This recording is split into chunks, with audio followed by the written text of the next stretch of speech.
Good evening and welcome to the Not a Drop to Drink live broadcast Q&A for Season 3. My name is Graham. I'll be acting as moderator, and we'll get into it very briefly. But first, I want to remind everybody that Not a Drop to Drink has been brought to you by our friends at Dragon Shield. Use the code LRRMTG5 if you're purchasing things on the Dragon Shield website, such as the player companions, or they also have D&D companions, or, Dungeon Master companions. Or indeed sleeves, or anything that you might want to buy on their website, and that code will get you 5% off. Also, this show and everything that we do is brought to you by you and your kind support of our Patreon at patreon.com/loadingreadyrun, or by subscribing on Twitch for those watching live, or by becoming a member on whichever YouTube channel you're finding this on, as long as it's one of ours. And now, without any further ado, the Q&A.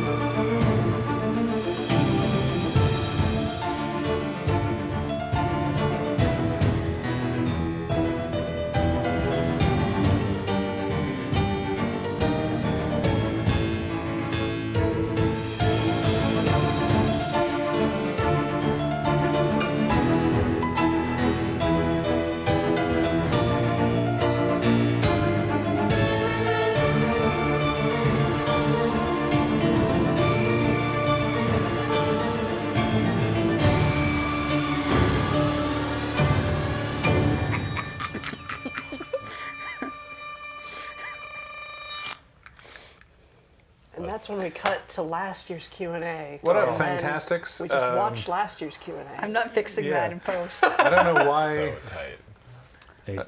I mean, I can tell you why. Because I never actually had the Series 3 intro, because, of course, we recorded it all before. Oh, so that was the one that you had around. Intro was made. Oh, whoops. Well, sure. Well, this is, regardless of what you may have seen just now, the Q&A for Series 3, Season 3 of Not a Drop to Drink. A Tale of Vancouver Island by Night, 5th edition Chronicle. Our Vampire the Masquerade. Vampire the Masquerade, 5th edition Chronicle. Yep. World of Darkness. I'm you got it. Not a Drop to Thrink. Thrink, right. Yeah. I don't know what yeah. It's going around the room. Joining me this evening, of course, is Jacob. Hi. The Storyteller. Hello. And your players, Cameron, Adam, hello, Heather, Yo. and Corey. Ah. And this is 4 pages of questions, which is a significant, massive pare down from the number of questions that y'all submitted. 364. Yeah, that's a lot of questions. Wow. That's you only skipped the day You couldn't make up 5 more? Oh, well, that was by the time the cutoff happened. After the cutoff, it got up to like 406. Yeah. couldn't get to 420. Yeah. What kind of gamers are I'll you? keep that like- moving the goalposts. Is that Yeah, like when you please do do. an AMA and it's like, ask me anything until 11 p.m. and 4 days later someone is like, can I still ask questions? That's now. So we're going to try and get through several of these questions. There's no attributions to question askers because a lot of those questions were along similar lines. And Jacob, who's the one who pared this down, by the way, I did not do that. Jacob did that. You sort of, if it was like these two are basically the same question, they were sort of, we mashed merged together. So they were merged. So yeah, there's questions in here for everyone. There's questions for each person individually. I might be cheeky and peruse chat. Maybe should chat apologize to Jacob? I mean, probably. Who knows? I would assume so. Yeah. Yeah. You know what Always. Yeah. But let's begin. I'm actually just going to start at the top here, and in terms of. So this is obviously, this is season 3. This is your 3rd time doing a vampire campaign, even though the first one was 4 sessions, I think, shot over a couple days in the Belfry Theater during lockdown. But outside of outside of gameplay for this, have any of you, any of the players, consumed other World of Darkness, anything like the video games or the? I mean, I've played Vampire before, I've played Mage, flipped through Wraith and Werewolf. What's Hunter. mage? Mage? Mage magic. the- Oh, Jacob made a Easily abusable. I downloaded a game I never played. Sick. Does that count? Yeah. Played that does. Exalted. I played one of those video games where it's a text-based story adventure where you're werewolves. From Choice of Games. Yeah. Yeah. And I am considering playing Bloodlines in time for Bloodlines 2. Yeah. Right, that's coming out 2025, right? That's what they said last time. Sure. Okay, Right great. alongside Hollow Knight. Silk Song! Someday. Silk Song. Yeah. We already have Hollow Knight. Yeah, well. So to answer that question, Then go play that one again. literally everything. Everything that has the World of Darkness stamp on it, I have played or Consumed Tried. in some Yep. way. Yeah. Mage the Ascension in 20 words or less is a game where you awaken and control true magic. The conceit for the game is personal versus consensual reality. That is the best I can do in a short amount of time. You're some flavor of magic user depending on what tradition you choose to be. So it's just a different flavor of vampire. Nope. Oh. Yeah, except no teeth. It's Yeah. Werewolf, Nobody has Mage, teeth. Wraith, Changeling, Hunter, Demon, and Mummy are the ones listed here. Oh, right. Changeling and Mummy. The Dark Changeling. Universe. Changing would be fun. So, this is new into the World of Darkness for many people, including some of the viewers. One of whom says, "I got into World of Darkness with this campaign, and I would like to be storyteller of this game for my friends." Like this game? Like literally? I don't know. Anyway, they say, "Is there a recommended reading for me to learn more about the lore or enough to run the game?" Oh, yeah, just the core book. Yeah. But like this is not like this wasn't like an adventure that's you can buy. No. No. But you I guess if you want, you can try and do something similar. You can take inspiration from it for your Yeah, own 100%. team. Go for it. Why Yeah. not? Would you look at more on books or more like live plays or actual plays? So for series 3, I definitely just went like, bus it, we're just going hard. The first 2 were geared towards helping introduce people to the world and like, onboard folks and things like that. So I tried to do that with our series. So our series is, I feel, a fairly good representation because I introduced rules a step at a time for everybody and things like that. I did my best. But the core rulebook, the V5 core rulebook, is a great place to start.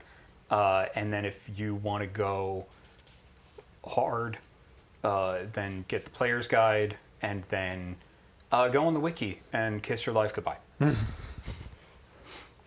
All right, so relating more to the campaign as we ran it, there was a question here which I have like a fractional insight into, which was, what did the last session feel like to play? We saw an edited version, but I'm curious sort of what it was like in the room on the day. Now, I remember, because I was working around that day, that I was like, oh, they're starting earlier than I expected. Okay, well, so they'll be done by about, this time. No, because that was, what you saw as episodes 8 and 9, that was one day. Yeah. That was one massive, with breaks, We broke for lunch. very long We broke a couple session. times. Yeah, we broke a couple of times. What was that like? Like high school, actually. It's long. Yeah, I mean, Yeah, it's it's like- fine. It was fine. Yeah, I thought you did all right. Yeah. It's okay, At one point, Graham came in with a piece of string and poured water down it so we could keep going. Lick off the water, yeah. Get back to work. we all peed in water bottles. I Yeah. remember That Ben was coming awkward. into the room actually because they were doing like a CTS that night, and he was like, "Some of you will probably be done by that, and so you could join the CTS if you Yeah. wanted." Bro. We're several hours past that stream. What was that day? Wasn't it a Saturday or no? Rookie divers or something. It was a day. It was a weekday, right? I can't No, remember anymore. it was a was Saturday. Friday. 'Cause- No, it was a Saturday. Oh. It was a Saturday. Yeah, I think it was a Saturday. I mean, that We from, needed the full day. So I had a death in the family 2 days before we filmed that. So I was not really willing to go very hard that day. but it was still really cool what happened. And yet you did. Go hard. Yeah. Yeah, I wait mean, a minute. Yeah. That was you taking it easy? Yeah. Yeah, I was gonna try to get a 10. So Corey, there was a question. There was a question for you specifically. That was: did you plan your actions in advance during the later stages of the series, or were those just decisions that you made right in each moment? Some of the stuff was jokes from season 1. I'd been like, haha, what if I do Praxis? What if I just take over the island on my own, even though my sire might, and I didn't know he would show up at the time. And the general beats of the story arc were sort of settled in series 2, but I was anticipating a couple more series to like have time to flesh out and build more on the reasoning for, attacking and debloblerizing my sire, which was episode 7. That's caught on. I saw a note about Oh, that. they've started making different. The community has followed the players in replacing diablerie and diablerize with similar words such as debloblerize and deboglerize.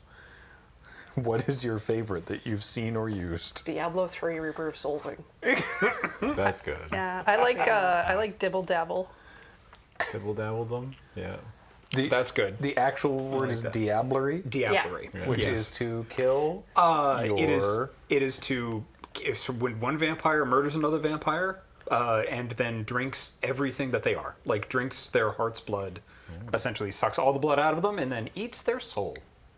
It's vampire cannibalism. So you get all their powers, but you might get like a personality takeover, or you might lose all of your humanity and Right. become just a monster. And this is a super chill and normal thing that everyone's okay with, yeah? no, No. it's super It's illegal. a mega crime. I need to change So, it. right before that, thankfully we had captured a diablerist. That's and true. made enough of a deal about it that I could be like, no, never do this, and then He was to say no as I do. yeah. Yeah, it's a mega crime. Dramatic irony. It's a thing. Yeah. They had to invent a new crime word for it. So That's a how lot bad of it is. was pre-planned, but it went kind of like squish. It just kind of all happened at once. I think for it me. made sense in the context of the session and stuff. It made sense, like, for me, an outside viewer watching you play through the scene, I was like, that checks out. How about Jessica? Well, Did you get everything you wanted? Did you plan beforehand? Because you came in with a list that was like, I'm doing parkour. But Yeah. did you have Would you, if in you like could, season like, 1? like- Did you plan that? In season 1, I planned nothing. I was there and I was making my way through the series. Same with Yeah. series 2. So, I mean, there was a question about that, which is that, way back in the first session 0, there's one of the things is discussing like romances and stuff. At what point did Jessica and Monica's storyline become something that? I'm so sorry. Yeah. You're doing a great job. Okay, I need a second. all right. Did you actually get it made? Yeah. That's wild. Yeah, can we go on a Jacob's cam? What is this? That's really funny. You want to talk about planning? This is the only thing I've really planned. You also bought dice. Oh, that's true. I bought dice. This is a masquerade violation. Fuck. Yeah, wait a second. God damn it. Oh, That's fucking the best hell. mug. Yeah, so it's got the Toreador symbol and then Well, I confetti. and want to put something on the back. yeah. Where? How? Fuck. You can do Sorry, I anything on the apologize for internet. interrupting. You're fine. Fuck you. That is so good. Chat's a big fan. Oh my god. Oh. Way to go. Yeah, where were we? Yeah, Sorry, right. yeah, we were talking about romance. Romance. At what point did you decide? Did you either of you decide that this romance would be a thing that would receive focus in the With campaign? Monica and Jessica? Yeah. Oh. For me, that wasn't until series 3. Yeah, it was kind of in a background thing for Series 2. Like, it was like a little like, oh, let's just... There was a date. Yeah, there was a date. Yes. Yeah. I don't think that there was like a conscious choice. I don't know. Like, I remember asking you, is this something you want to explore? Yeah. And then you said yes before the series started, and then I was just like, cool, let's go. Yeah, that's mostly how it went. I Yeah. mean, wouldn't have explored it a lot in Series 2 anyway. We just had so much going on. And to be honest, Jessica thought, didn't think about it. Oh, yeah, no, definitely not. Nope. No. Mm-mm. No. So speaking of how much is planned, this was a question about for you, Jacob, about sort of the location scouting for the series, i.e., what calculus went into picking places like Goldstream Park, Sydney, Langley, or is there anything about the real world counterparts that made you choose those places, or is it like this is close? I'm going to show my whole ass. Please not. Not on Twitch. Please take it over there. Yeah. Here's my koosh balls. I took a lot of time to research a lot of the history and everything, and literally drove to a lot of these places to make sure that it all made sense. Like, could we get there in time? Can you get there if like there's an hour? You know, how difficult is it to get there? When is there traffic? Like, looked at traffic patterns. I physically went to these locations to make sure that like it would make sense. What do they look like at night? How can I make it creepier? And everything. I have no chill when it comes to this stuff. Dang. Yeah, I have no chill. So some of it was like, okay, what's in the radius, like what's in the area. I'm gonna go and check it out and actually do like location scouting and things like that, as if it were a movie. Then, relatedly, I really wish this question wasn't. I put it in there and I don't know why. relatedly, the way back to the beginning, where did the name come from? The question is, was there an intention for it to play into the story, or was it just rule of cool? I know it wasn't just rule of cool. No, it's from a poem called Rime of the Mariner. Ancient Mariner. Yes. Sorry. No, you're not. Don't lie to me. So the Rime of the Ancient Mariner. Yeah, Rime of the Ancient Mariner. No, you are correct. And one of the reasons why I did that is because I knew Cameron would be at the table and loves poetry. Yeah. That's not sarcasm. That is legitimately one of the reasons. Also because it takes place on an island, water everywhere, not a drop to drink, and then the other layer is vampires. It's some people's first vampire game and things like that. So I wanted to make sure. Ocean. Yes. So and also some of the, if you go and read the Rime of the Ancient Mariner, the trajectory of where a player's not introduced, the trajectory of the world and everything that I built it follows the same flow as the poem as well. Okay. Yeah. And then speaking of planning, I'm putting this in there because we were talking about it before we went Sure. live. What's up with Angel? Don't worry about it. Okay, great. Yep. Check that one off. Now you know. Yeah, now you know. There you go. Yeah. Oh, she would have to be a high Areti mage in order to know. No. If you've ever worked at a Denny's, you'd understand. Yeah. I assume she was just based on that one Waffle House employee who parried a He chair. did answer it. He said, "Don't worry about it." Yeah. I don't I know assume, getting you upset. could have stopped your sentence earlier there, Cameron. I assume she was just based. Yeah, based, yeah. Yeah. Extreme So base. to give a better answer, Chekhov has no power in my games. I will introduce things because it's neat and The Star world Trek building guy? and things like that. Yep. Yeah. Yep. Yeah. I just don't like Russians. I think it's Typically, Anton, not yeah. Antonin. Yeah. Oh, okay. My bad. That's why we ask questions. No, Chekhov has no power in my games. Yeah, we never picked up his guns anyway. Yeah. Literally. It's left an them lying around. AK-47. Yeah. What is the deal with what is your deal with AKs? I'm Canadian. So the What? Yeah, you would What want to to. do with that? I don't understand. Yeah, Joe is all about Yugoslavian surplus. Well, you love SKSs. AKs, Canadian. She has a Lee Enfield that's completely bagged out. Like if it was me, it'd be a P90. Like, Yeah, P90s are cool, but like I like this gun doesn't mean I hate this gun. Yeah, they're not What- sports teams. What? Directly related to what you were saying before that digression. There was a question for you that said, Jacob said previously that he largely runs the game world as an ecosystem independent from the player characters. Was there something that you actually changed in the world based on player expectations or ideas? Oh, yeah. So 100%. not necessarily actions in the game, right? But like, was there something that you were like, oh, I need to tweak this? Oh, well, that kind of assumes that I build everything before I talk to the players. Right, which So you I get don't. the general. I don't. Yeah. No. So it's what are your expectations? What do you want out of the game?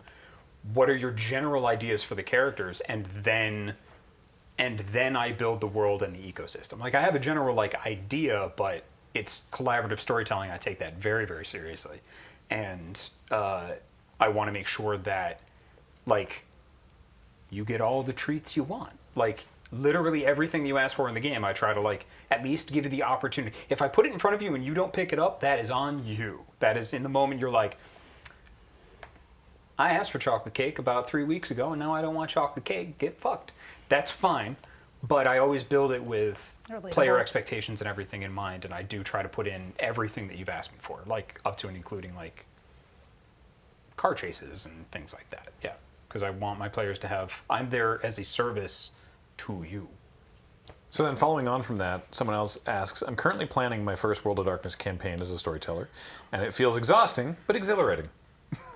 Can Jacob speak to how much planning Victoria took? All the little things that didn't seem to matter much ended up being incredibly interconnected, and it feels like there's still quite a lot of stuff we didn't end up seeing. Yeah. Don't do it like me. Do as I say, not as I do.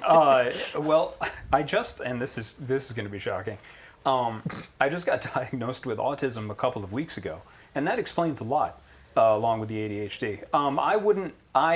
This is my special interest. I was built to run games. There are ways that I can kind of guide to sort of build games out like I do, but the level of depth and everything that I go to, you don't need to run a good game. You don't. You need a wall and some shellac, and usually trust your players to fill in most everything else if you give them enough freedom and kind of can roll with what they're doing. You don't need to build worlds out like I do and build cities out like I do. Did that answer the question? I think you spent a lot of time saying don't do it like you did. Yeah. But less time saying what you did. Yeah, that's true. Thank you. That's okay.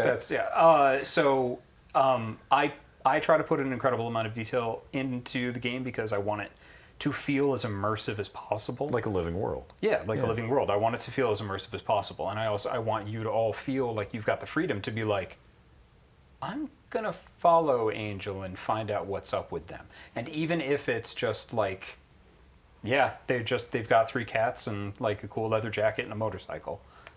Cool. I want to make sure that I can either have that information or I'm very comfortable making it up completely on the fly. So since they ask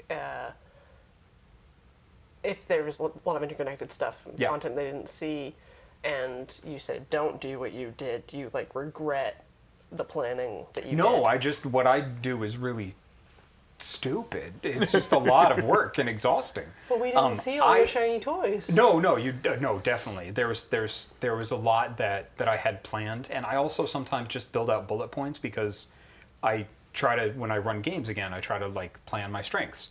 I am a classically trained actor. I'm a classically trained improv actor. I'll just pile that into the game and just be like, yes, you want to do this thing? Here's this messy critical that came up after 8 other messy criticals? Cool. Let's go this way. So there's kind of building out bullet points and then filling in the blanks as you're going and building that connective tissue, because your players will give you things that will help you connect stuff as you're going and as you're planning in between games and things like that. So I like to build out essentially bullet points and the skeleton, and then your players with their expectations help to put the meat on those bones. When you run a game, you don't have to do everything yourself. It's collaborative storytelling. we all built this world. Like, we're talking a little bit about like how I built this thing and we all built this thing. Like, that's kind of how it works. You don't have to do it by yourself. And steal ideas. It's your home table. You're not putting it on the internet. Do whatever the hell you want. So has anyone done a detect occult roll on the dice to make sure they aren't haunted given all the messy crits? You leave the ghosts alone. Leave They're doing fine. Leave the ghosts alone. Perfect. Look, whenever anyone rolls a messy crit, they did it on purpose. Also, The dice know That's what's the best. takeaway That's the takeaway Yeah. I got. I used, is that like, every messy 4 crit was something that different was done sets. deliberately to whoever was being rolled against. My dice Yeah. just finally warmed up. Yeah, it wasn't the dice. I would like to go on record saying I'm pretty sure I had the least amount of messy criticals. Oh, I never took stats like that, so Yeah. I don't know. I will confidently say. I'm sure someone out there has a Yeah, like Gantt chart or something. So really, not the Jacob, right kind of chart for I that. know, I'm the best I one. know, but I can see them doing it. Why? Because we're live. Yeah, and? Look, man. I respected your game world more than the rest of these animals. that's probably true. You know? I don't see any reason to dissolve your disillusions. It's a question for you. Some questions for you, Adam. Yeah. This one's at the top, so I'm just sort of curious. Who sired Oliver? Don't know. Don't care. We never don't know, don't care. Yeah, I don't think it was important. I asked you specifically, is that something you wanted to Yeah, explore? I don't think it And was you said, important. Don't know, don't care. I don't think it Yeah. was important either. Yeah. Yeah. I just really don't think it Yeah. added anything. I thought about it, and then I was like, I don't think it matters. Yeah. Really. Yep. I know. Yeah, that's cool. So then, relatedly, there's a question here for both of you, which says that Oliver is a great example of a new player using a neonate character to learn as the character learns. Can you both sort of speak to that? I didn't expect to go that hard on it. You know what I mean? Like using Oliver as like, how do I learn about this world kind of thing? Like, because when I made it, I was just asking questions that I would have asked in that situation. So I guess, yeah, I was playing Oliver. My problem with tabletop games is generally speaking, like, I'll just play the character like it's me in that situation. I'll ask the things that I think are what I would ask. And, I mean, but it was never my like, I'm going in and I'm asking every single basic question I possibly can. I was just like, if something interested me, I was like, what's that? You know? That was pretty much it. is it? Yeah. Sorry, Adam, can you just take your belt pack out of your I was just losing your connection. Oh, okay. Mike, yeah. Mike 6, yeah. Yeah. Mike My bad. 6. Jacob, how was that on your end of things? Oh, God, I hate answering questions about the world of darkness. Yeah. It's the worst for me. It's very challenging to give 20... every time you asked a question, it was a joy to be able to answer, especially in character as well. Like, because World of Darkness is all about perspective, because it's so massive. There's so many different layers to it and so much stuff out there. And a lot of the supernatural elements have no awareness or concept of each other as well. That was a lot of fun. I really enjoyed that. Yeah. Most people that like love a thing, all they really want you to do is ask questions about it. And that was easy. Yeah. I think like that's a good facilitator for not only the audience, but also like the people that love whatever thing you're doing. And you're new. If you ask a bunch of questions, they get excited. The audience gets excited because they're like, oh, somebody's interested in this thing that I love. You know what I mean? It's very easy. Yeah. I had the easy job. You know, I just had to ask the obvious questions. So Adam was just doing me a huge favor. Well, no. No, dude, I'm just... I find myself I catch myself doing that when we were doing Breads and Berserkers. Yeah. Right. Because it was set on Theros, and our characters had lived there for a while, right? And so Michelle would say something, and I'd ask a question and be like, well, what does that mean for this? Actually, wait. I should know that. My character should know that. Yeah. Can you please tell me what my character knows? Yeah. Right? Whereas in this situation, you know, it's gotta be a little bit more freeing. You'd be like, I don't know, and Oliver doesn't know. So tell me about this. Yeah. Yeah. Yeah. And that's one of the things too that just in tabletop games, a lot of players think I should know everything that my character knows. You don't have to. You literally can just ask, what does my character know about this? Can I make a roll about this? Yeah. You were really good about stuff like that too. Like, oh no, you know, like you know, like you've been told or whatever. And I'm like, oh okay, cool. This one, I mean, relatedly, sort of open to everybody. Do you have any advice for storytellers or players, or for other campaigns or other systems as well, on figuring out a voice for the characters? Not like a physical, Voice, not like put a voice on, but like the way that character acts and interacts with the world. I think a purpose. I mean, I'm not an experienced tabletop player, but the way I look at a character is like, what's their purpose? Like in this little biodome that we are creating. It's like, what am I trying to accomplish specifically with this character? Or like, what kind of story do I want to tell? And like with Oliver, I was just like, what happens when a 55-year-old man gets turned into a vampire? You know, like how much does that change? And then that's literally the only thing I thought of was like, what happens when someone old? Because usually when you think of vampire, it's like young, hot people. And then I was like, but what about, because there's going to be people that are turned that are older, you know, like 60, 70, 80, you know what I mean? What happens when they get turned? And it's like, I think that if you're making a character, then as far as the way I do it, it's just like, yeah, just have a purpose, and that's this new world that this character is in, and they're scared, and the world before that, they were the bottom of the rung as far as like they were concerned, right? So then what do they do with this new power too? Because like all of a sudden you become immortal. It's like, you think about that, it's like, what happens when someone has the rest of eternity to, you know, do whatever they want? And I like to think that most human beings would just not turn out to be great at all if you gave them that power instantly. So I don't know, I think a purpose is good, even though that seems kind of obvious, but you know what I mean? Like really think about it, like what am I trying to accomplish? What am I trying to... What's your motivation? Yeah, basically. Yeah. My quick and dirty, given nothing, is just kind of a 2-axis system. I usually use quick and slow and direct and indirect. And just kind of like, does my person try to get what they want really quickly, directly, or do they try to get someone else to do it? Are they like just upfront about stuff, or do they not talk a lot, that kind of stuff? And then from there you can kind of just pick and choose all the random qualities and shake them all up and see what sticks, because it's not everything's gonna work.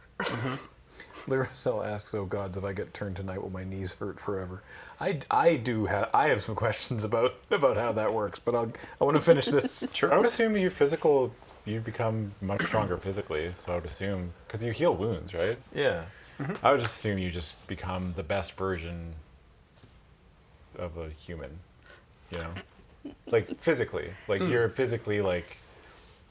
So I would like to hear the answer to the previous questions from the rest, and then I will happily answer Great. them. Yeah. Cool. Yeah. So How do you find your character's voice? I wrote. Oh yeah. Yeah, I just did a bunch of drabbles. I kept putting Jessica in different scenarios. That's all I did. That's tight. You're like, Jessica's hanging from a cliff face. Yes, absolutely. The wind is rushing past. I'm sorry, you wrote fiction about this game? I wrote drabbles about Jessica, yes. There's Back drabbles, in- Jacob. Back in series 2.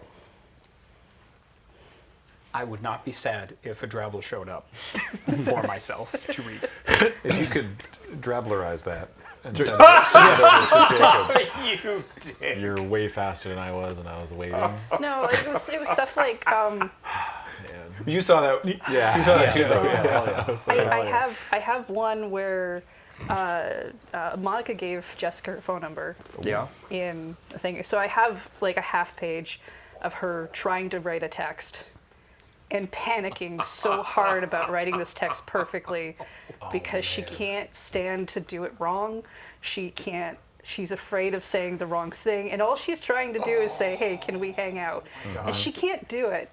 She's like, "No, it's too casual. No, that's too whatever." thing, yeah. And she doesn't send it. That's awesome. And I'm like, yeah, she's just panicking on the inside all the time. all the time. That's fantastic. That's tight. I just decided that Silas came from academia, and suddenly he was dealing with people who have all the time in the world. And how would the sudden tension between everything has to be completed now, like publish or perish, you are your work, you are your portfolio, interact with people who are like, oh, yeah, I don't know, that's been on my desk for about 6 years. I'll get to it sometime soon. In the interim, just hang out. And Silas going nuts with that, trying to get things done and just not get any traction, and essentially giving up in a little way on what he had thought his unlife would be like. I love that moment. I think it was in series 3 when you're like, Silas has realized that this is just Vampire High School, and he is so upset. Or no, actually, you know what it was? It was you saying like, yeah, I'm this like creature of the night, and like I'm immortal, and then I put on my bike helmet and hop on my bike and I ride to the grocery store, and I was like, that's funny. You know, that's very funny to me. Yeah, the sleek nocturnal predator counting out his like quarters to put in the shopping cart. Yeah. It's so good. And just like expectations have not been met. Expectations were not managed at all. So what would that do to you over the course of, I mean, it's only been a couple of years, right? Where you just kind of, you suddenly can't get anything done, and nobody's that interested in what you can offer. It's already my life. It's more like, What? it's kind of like, you know when you're a kid and you think your parents have all the answers, and then you realize that your parents are just humans and they're fallible, and then it's like the same thing over again, but even worse, because you're like, well, you're thousands of years old, don't you know? No. Sorry. No. Like, what about any of this stuff? Oh, I never got around to looking into that. You might want to look into that. It's like, I'm trying to look into that right now. Yeah, it's pretty funny. On the topic of like inhabiting your, I'm going to come back to that thing in a second, but on the topic of inhabiting your character, there was a question for Cameron of, did you realize that you said my book in the moment? Yeah, okay. Yeah. Good. I assumed so, but I... It's like, really? When did I refer to it as my book? I would never have done that. That was Could it slip of the tongue? Yeah. Maybe. No. All things are. It could have been. No. That was a little gift. All right, so deviating from this briefly. Yeah. What happens to someone when they get embraced? You embraced, yes. Thank you. Capital E. Because they fucking love capital letters in Vampire in the World of Darkness. When you drop some E. So pretty much it's anything that isn't permanent gets healed by the power of the blood. Okay. So like if you had a busted eardrum, Right. that wouldn't heal because you are locked into who you are. Your physical form is locked in at the moment of your embrace. Okay. Yeah, so like it doesn't necessarily heal somebody who had their spinal cord severed or something like that. It doesn't regrow a hand. But if you had a disease or something like that, or a cancer or something, that goes away Okay. at the moment of embrace. What happens to your metabolism in terms, because you're not eating anymore, you're only feeding Yep. on, well, unless you feel like barfing it back up, I guess. Yep. You're only feeding on blood. But like, what happens to like, does everyone just get generally ripped, or like, So a lot of times, if you're a soft man, yes, if you are Like if you are a soft man at the moment of your embrace, you are a soft man forever soft. forever, yes. Which is why usually when somebody is brought into the night, it like the Ventru, one of the clans, the Blue Right. Bloods and things like that, take like 10 years to like find a child and find somebody they want to bring into the night. That's why like Jessica, before they were embraced, worked out for like a year and had a spa day before they were embraced, so that they were that kind of hot for the rest of their existence. okay, yeah. If anyone listening is a vampire and you're coming for me, first of all, probably don't. But if you must, give me like a year of warning, please. Also, I think I like can you, get you going in a you year, actually die, and I like get your you looking fluids great. are replaced with blood. All So your you cry fluids? All your blood fluids. when Yeah. you throw Only up, the it's sexy blood. fluids are replaced by blood. Yeah. Yeah, what about like Urine's already blood. my enzymes? Your blood gets replaced with blood. My pancreas is so confused. Only Your if you pancreas ain't doing nothing. It's Yeah. dead. only if you use the power of the blood and your humanity is high enough. If you rouse the blood, then your fluids turned back into what they ought to be. But if you don't do that, then it's blood. Everything is blood. Yep, it's as gross as you think. Hey, that's weird as hell. Yeah. All right. Yep, Gotta have some trade-offs. vampires. Can't all be just fun games. But it can be. Let's dive back into the game. There were some memorable moments generated by dice rolls. Going either direction, Yeah. what role surprised you the most? Anyone? This I is mean, for Jordan getting away with. everybody. Yeah, Jordan getting Diablerie. away with diablerie. Slapping Tripathy. Oh yeah, that was a Yeah, messy, that was a really good like. Yeah. messy yeah. crit. Triple was great. The last one. Yeah. Which a pall fell over me when I asked for the roll because I before you rolled it I knew it was the last one and I didn't need to. That's gonna haunt me for the rest of my life. Yeah. I'm was sorry so for just happy looking with you in the that. eyes and saying that was stupid. Stupid. Yeah. I mean, It was really funny though. it was that you're great like, though. Man, it was Why so ask? good. It was objectively great. Right? Like, why ask? Why make it a Never- roll? Because the possibility exists that something extremely funny happens. Never entered a room so hard. I.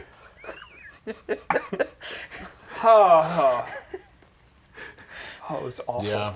I did want a messy crit on Cameron's telescope gambit. Yeah. Yeah. That would have been justice, really, for Cameron's stupidity, but you know. I mean, I don't see what was wrong with it. Yeah, the Chantry would I have mean, it just worked like, out, burned but down I early. was like, Cameron might die here. Internally, I was like, Silas might get smoked here, and it'd be really funny. I thought that like every episode that one of us was gonna die. It was, I like, didn't think a at good any point did where I it was think like, I was gonna die. I was pretty sure. I mean, I probably was very close You to dying had multiple a times, but gangrel coming up behind you out of a toilet, and if Jordan hadn't staked them in one shot, it might have just hit you. yeah, well, but it didn't. Jacob, on that note, there was a question for you, Jacob. Was there a possibility for the finale to be a tragic one? Yeah. Or were you determined to make the best of things? God no. I didn't think so. So what was the question again? Was there a chance that the finale could have gone very badly? Oh yeah, I'm Yeah. assuming. Yeah. Huge TPK chance. Look at how horribly I treat my favorite world and NPCs. No, I wouldn't. No, if the dice had come out a different way or If somebody. Cameron had licked that tree. Oh man, if Cameron had licked that tree. I'm just using my level 1 power. I never use it for the rest of the campaign. So okay. So related question for everybody: do you think this was the good ending, insofar as if that can be a thing? They say, "I love the finale and I'm grateful for all of you," but during Siegfried's return to Vancouver, chat was trying to figure out if this was good or not. And I'm curious, out of character, if the players feel like this was a good ending for the characters and world. Stop being attached to good or bad. There are endings.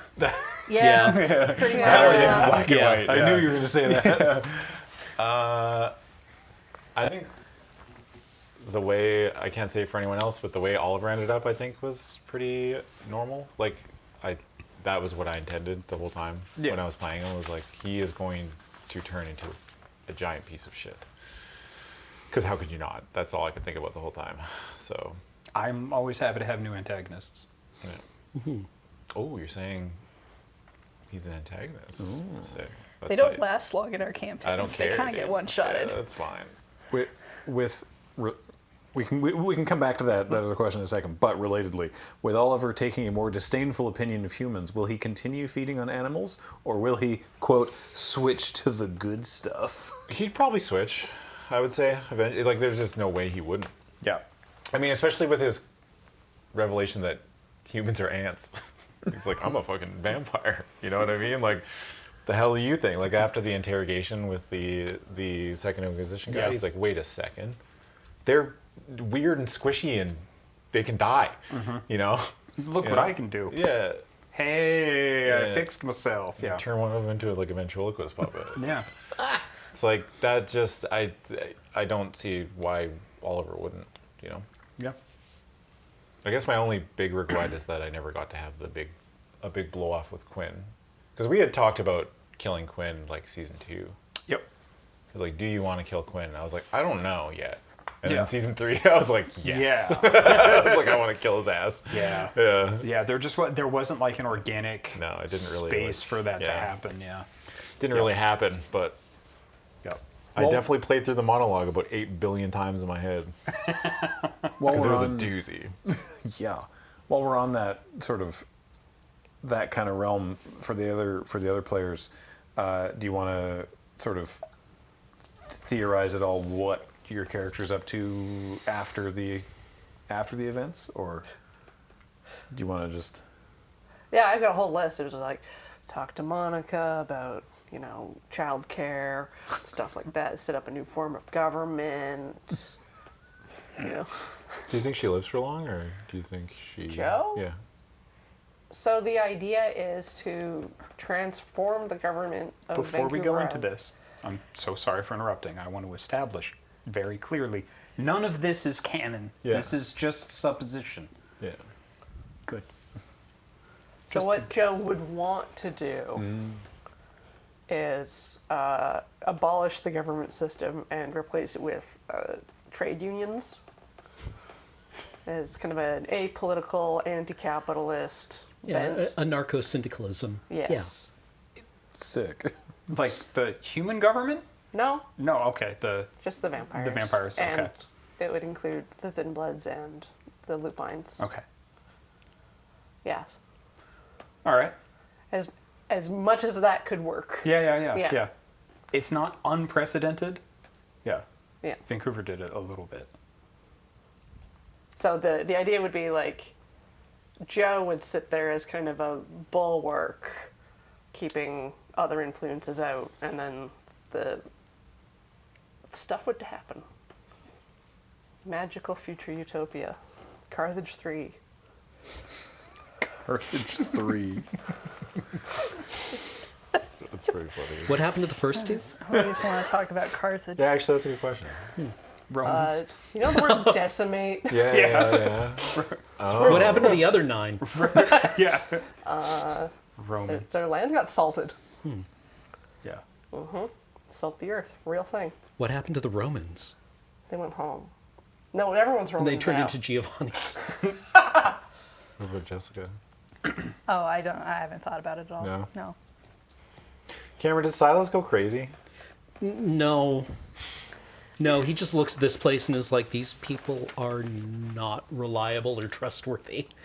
Well, I figured I you'd don't know delve what to into the do book, here. right? Like, wasn't he fucking with the book? Yeah. That's why I asked, did he go crazy? Yeah. I mean, the book is something that he treats very seriously. It's not something that he is casual about. Whether he takes it seriously enough is another matter, but it's something that he recognizes as being extremely dangerous and extremely bad.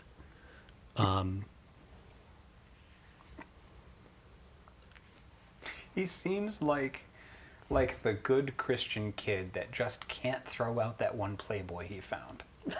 I mean, we established In he the couldn't woods. destroy it. He found it in the woods. And every Yeah. time I made some kind of or voiced some kind of thought about getting rid of it, you were like, ha ha ha, no.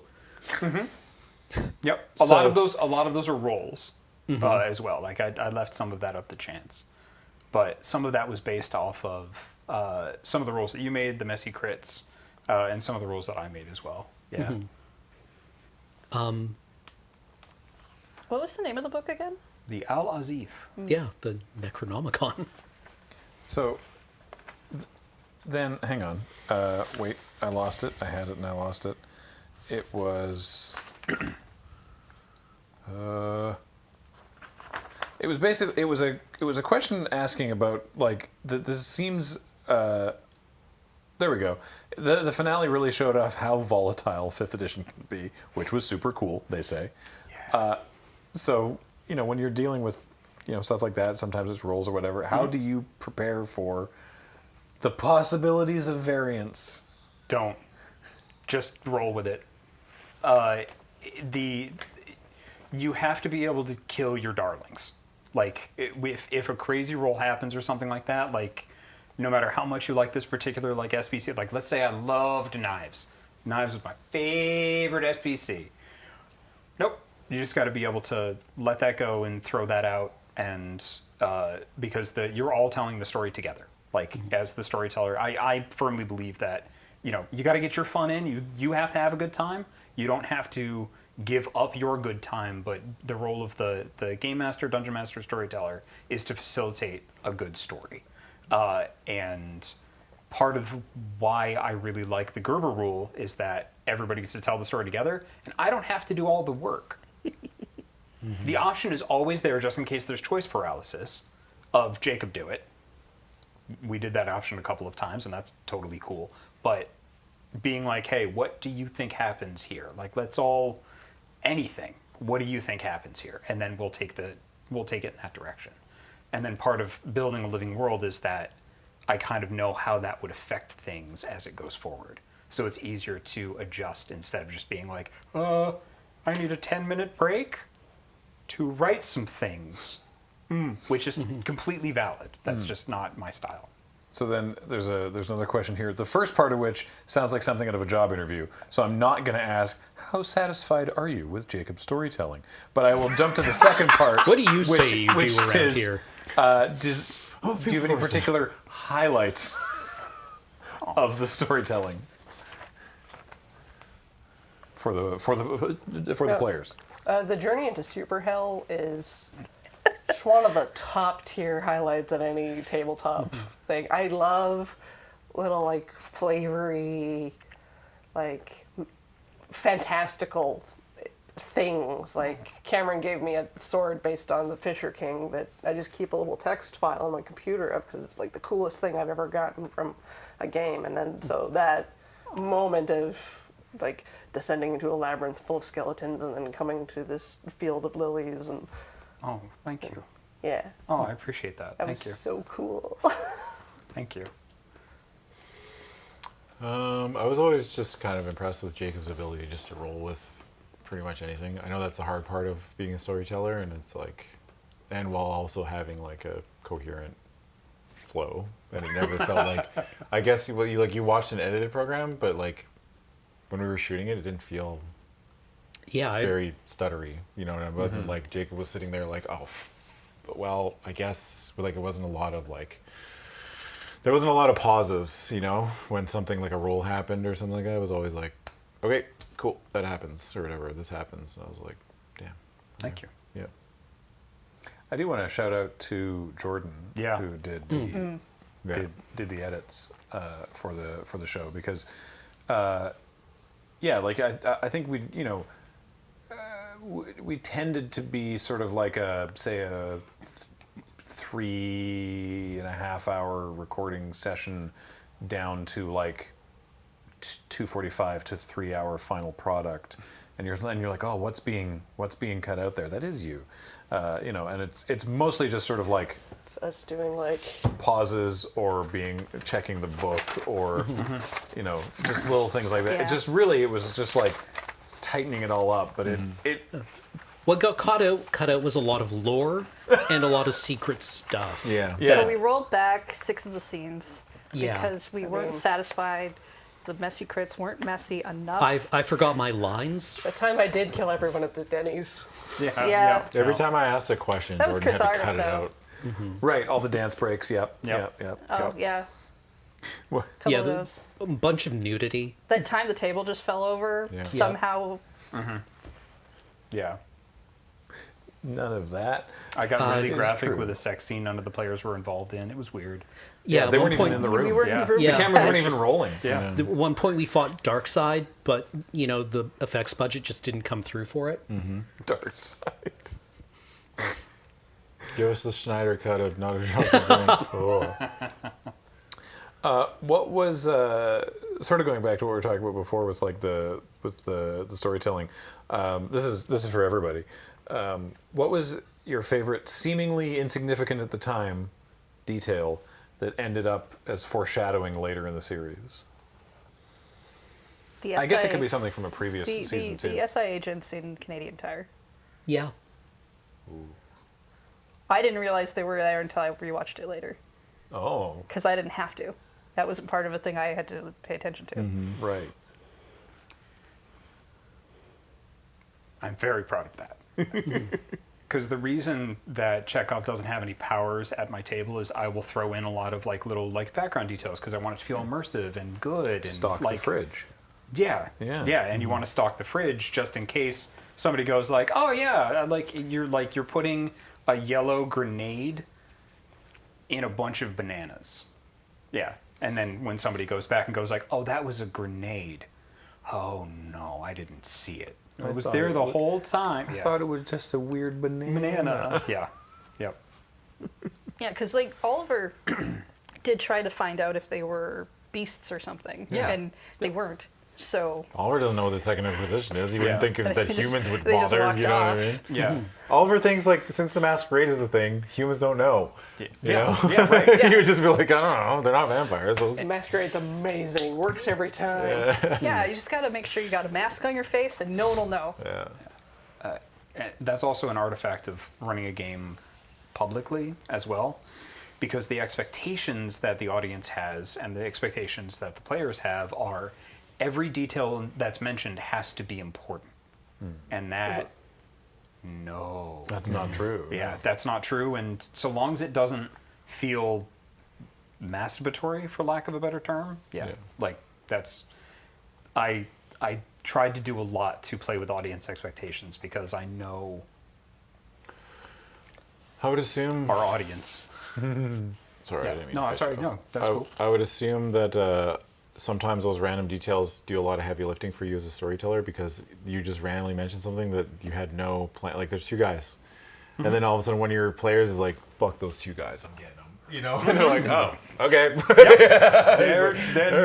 Suddenly they're important. Yeah. I did So- like that you kind of like scattershot details about Mary for us, or at least for Silas and Oliver. Just like she appears this way, she's this Mary now, she's this Mary now, she's this Mary now. It's like, which Mary's important? Are they all just nonsense? Yeah. Thank you. I like the point from chat Rechargeable Frenchman makes is that not every detail is important, but any detail could be Well, important. they Yeah. can also become important later. Like, if you've ever been around anyone who does improv, they pull that stuff out later. Not with planning, just because they remember. Yeah. Mary Poppins was my favorite Mary, by the way. You did that. Yeah, still my favorite one. Thank you. That was awesome. That was really cool. All right, I'm going to drastically shift gears. All right. Sick. What's your character's theme music? Hockey Night in Canada. Bum, ba-dum, ba-dum, bum, ba-dum, ba-dum.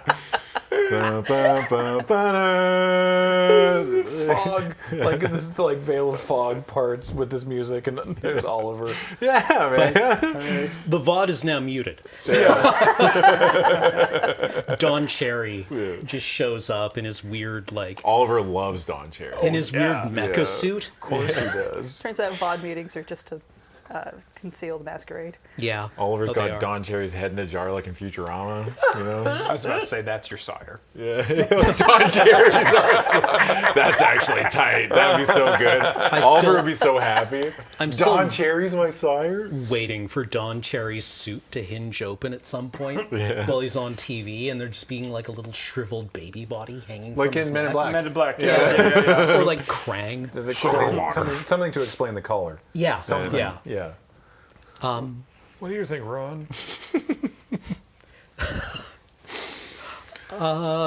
It was 2018. It is Silas now, was yeah. embraced in 2013. Oh, I'm not doing that. No, you don't have to. Selena Gomez, Stars Dance. Nice. Nice. I mean, maybe it's just Masquerade good by answer. Beach House. That's pretty good. Very cool. Okay, I've got Chewing Gum by Amel and the Sniffers for this season because each season I've made a playlist mine's You- for the I- third for my season. character. Yeah. And I'm gonna, Yeah. I'll post the link or put a text version because I don't know if everyone can get the Rise of the Storm remix that I have. Ride into the Storm remix. It's like a mashup from like a Soulwax album Hell or something yeah. like that. So the first year was music that she would have listened to before 2007, and then the next one was music that would have happened kind of during the series, and then this season was like music that I found that I liked that I thought was kind of representational. And then Jan Arden. No. That's Like gotta slip Canadians in there. Silas listens to Mitski. Of course. He's just That actually checks out very hard. Yeah. on his Yeah, little he's just- bicycle, being a Yeah, he's just cowboy. listening to like Abby. On his little bicycle being a cowboy. Yeah. I like that. I can give you some of the NPC theme songs. Oh. Monica is Boyfriend by Dove Cameron. T-Buck is Yakety Sax. Yeah. Yep. Yeah. Knives is any song by AC/DC. Yeah. Any song. And then, what was the one that I had for Quinn? Oh, I can't remember. What do you think? Lowrider. That, there you go. That's perfect. There you go. Rollin'. Rollin'. Rolling. So, Rollin' was actually the theme song for a different SPC that you didn't meet I in mean, Vancouver.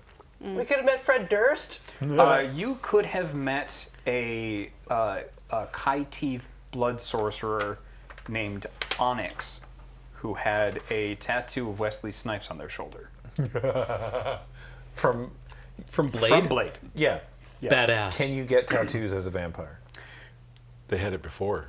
That's what. If That's what you I'm have it saying. before, it's permanent. Yeah. There are certain thin blood alchemy formulas where you can put a tattoo on somebody. Okay. So it is possible, So they got- but but- exceedingly rare and very expensive. But in their case, they had the tattoo. They had of the Blade, tattoo. and then became a vampire, and Yeah. then they're just like, well, Yeah. Fiddlesticks. And this is how hard you have to like how you look. If you dye your hair as a vampire, the hair dye goes away the next night. Yeah, if you shave your beard, it grows back. It grows How back. old is Quinn? Quinn Yeah. was Yeah. Was. 30. Oh, okay. Yeah, I mean, sorry, 30 years as a vampire. Total 55. Illmatic. Is there? I know this is a big question. I don't expect you to be able to answer it, but is there anything like you really wanted us to do? I guess that doesn't really line up well. But as Jacob the person, not the storyteller. Like you're not a storyteller. You're just like, oh, I really want them to like poke their heads in this part of the city or whatever. Or like, is there anything we missed that you wish? Oh, that we you wish would've- you'd done? Yeah. Honestly, no. No. No, I got know that that's not feeling, a very satisfying answer, That's but fine. That's good enough for me. That makes sense. I'm super happy to just throw. I've been I'll kill my darlings any day of the week, and I built the world for me. That was like, yay, this is so neat. Please fuck this up. Yeah. Yeah, like that's yeah. Please Like you know when you just play. sit on this cake. Like You know when you play SimCity and you build your city and you're like, Sorry, all right, guys. time to check every natural disaster. disaster. Yeah. Bring in Godzilla. Yeah. Want UFOs? Yeah. No, when I'm done kind of like setting everything up and building it out, it's yours Yeah, now. that's fair. Yeah. Yep. But I guess is there anything that you put in the city that you wish that you got the chance to play? Like, you know what I mean? Like, Sweetwater. oh Yeah. yeah, you wish we had more. It was I had a whole monologue kind of picked Yeah. out. Like, if you couldn't tell, especially for this, one of the things that I was like, yeah, temptation is a big theme of this. Yeah. Like, I love that shit, and I didn't get to give the Sabat spiel, like the Sabat pitch. Yeah. Because we just rocked the doors and burned him. Yeah. Yeah. Parked a forklift in front of the doors and we're like, I don't know, man. Good luck. Right. there's a question here, which is, what was Sweetwater's plan with those government officials he was talking to, and what happened to them afterwards? Setting up a safe haven for a lot of the Thin Bloods and everything like that. Like, essentially manipulate like some of the smaller town governments to make the city worse, to make it easier to feed in. Oh. Yeah, that's essentially it. And then make more Thin Bloods, cause problems for the Camarilla, take over Island, do things with Mary. Yeah. I think they might be doing that. Oliver's kind of doing that. We made a lot of jokes about how the World of Ironically. Darkness version is a little better. It's a little better. Yeah. Is a little better Because than we than agreed what's- that we yeah. had an IKEA on the island. The ferries run at night. Yeah, the ferries run 24. Yeah. I heard about that. I knew about the ferries. That's Yeah. I think there was another store we agreed that was also on the island, but I can't remember what. Maybe an Apple store or something. probably You don't have an Apple store? No. No. I think it was an Silent IKEA. Sucks, man. we had an IKEA Think it. You had one at yeah. one point. Now there's There's a drop point. a depot. Yeah, but Anyway. we didn't have that for a while. There were two competing local businesses whose entire job was just, I have a truck and I will drive to IKEA. What do you want? And so you'd place orders through them, and they'd be like, You got it. see you in a day. And every morning on the 7 a.m. ferry, they drive to Vancouver and they load up their panel van with shit for people in Victoria from IKEA, and they drive it home. There were two competing, successful. They've been around for decades. These two companies locally in town. That's incredible. Yeah. Their late August must have been hell. Yeah. Yeah. Oof. Yeah. We should upgrade the Denny's though. Yeah. Actually, have you been to Denny's since they moved? No. Yeah. It's nice there. It's Really? so It's all right. clean. The one in Langford or the one at the Shark? Where The in one where the Sandman? Shark Club used to be. Yeah. Oh, okay. Yeah. Yeah. At the Sandman. Shark Club's gone? Yeah. Yeah, it's a Denny's now. Rip the Shark Club. I know, right? Many people did. Ah! Yeah, I sure did. Yeah. Those guys are over if Victoria ever gets an IKEA. Yeah, well, like I said, we used to have not like not a real IKEA, but like just the marketplace, like not the showroom or the warehouse, but like just the marketplace where you can buy like just like housewares and knickknacks and things. I just remember that they had a ball pit. Yeah, Ball pits are tight. that one's drilled in there. That was a fun day. Ball pit, hell yeah. With hindsight, I don't know why I hit that so hard. I'm sorry. Would you have, this is for anybody, would you have made any different choices? Or perhaps, if I can tweak this question slightly, what are some choices that you made that you'd be interested to know what would have happened if you'd gone a different direction? Not necessarily that you would have preferred to make a different choice, but just kind of like, oh, What would have happened if I passed the roll Which one? to blow up Mary? Oh, I would have let that happen. Okay, I would have let that ride. cool. Yeah. Mary would have shown up, but because you would have found out Because what she Mary wasn't was, like, she wasn't a kin, so having the son, wasn't kindred. Yeah, Yeah. blow her away wouldn't have worked. you would have found out what Mary was a lot earlier Mm-hmm. and damaged them. Okay. Yep. Absolutely. Yeah. I would like, have honored the shit out of Silas's that. conceit was that he will do dangerous and reckless things to protect people around him. That was his thing. nice. Yeah. No, you would have found out what Mary was a lot earlier and it would have damaged them. Cool. Yeah.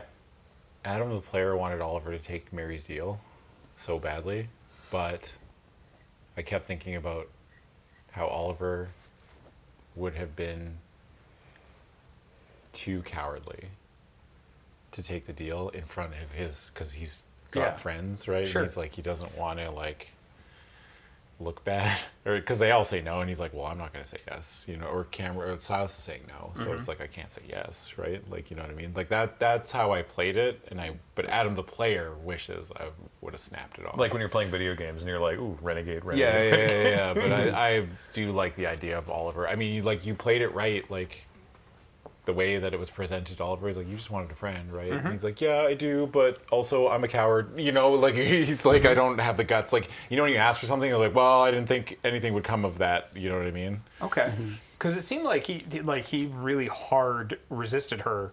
That was on The purpose. whole time. Yeah, because Yeah. he was like, my idea was that Oliver, the character, would be too embarrassed to say yes because he was scared of what other people would think of him. Okay. Yeah. Yeah, that wasn't my read. Yeah. That wasn't my read on it. I can Sorry, I I can see should've- where that was coming from. Yeah. You don't have to apologize. Yeah. But that's how I played it, because like Yeah. I know at points you were like, "Are you taking this deal or not?" And I was Yeah. like, "I can't." Like I just like Oliver can't. Adam wants to. Oliver would not. Oh, okay. Yeah. Yeah. If That's dope. yeah, that, I mean that is pretty dope. Yeah, that wasn't my read, but like one of the things too that seems to be like for just as a tabletop conceit is there's like the in-world level and then the meta level, and you know there's sometimes bleed between those two, but sometimes people don't separate that. So as a player, if somebody asked me, hey, I want my character to go through this, let's do this. I want this to happen. Let's find a way to justify that in character, because a perfectly valid motivation is, I want that motorcycle. My character doesn't. I want my character to ride that motorcycle and not want to have to ride that motorcycle. How do we get me that motorcycle? Can it have a rocket on it? Like, fuck yeah, let's figure out a way to do that. Yeah. I'll keep that in mind for future. Yeah. Generally speaking, That's not a promise. I don't I'm play a just lot of saying I'm gonna tabletop listen to games, my but friend. when I approach a character, I'm just like, I try really hard, even though I did say that I was asking the questions that I would have asked in that situation, but I was still trying to make Oliver his own person, not just me. Yeah. Right? So I didn't ever say anything out loud, but the reason, he resisted for so long is because like he was finally maybe had some friends that were vampires and he didn't want to lose them, because if he takes Mary's deal, he's done, right? Like, at least with this coterie, like with his coterie and stuff, like I don't think that lasts. I don't know. You're hanging out with a Diablerist. I think making a deal with a demon, probably not. Jessica never Yeah. even saw this demon, so Yeah. Yeah.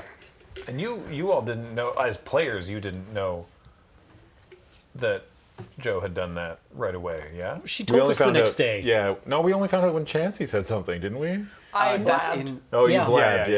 Yeah.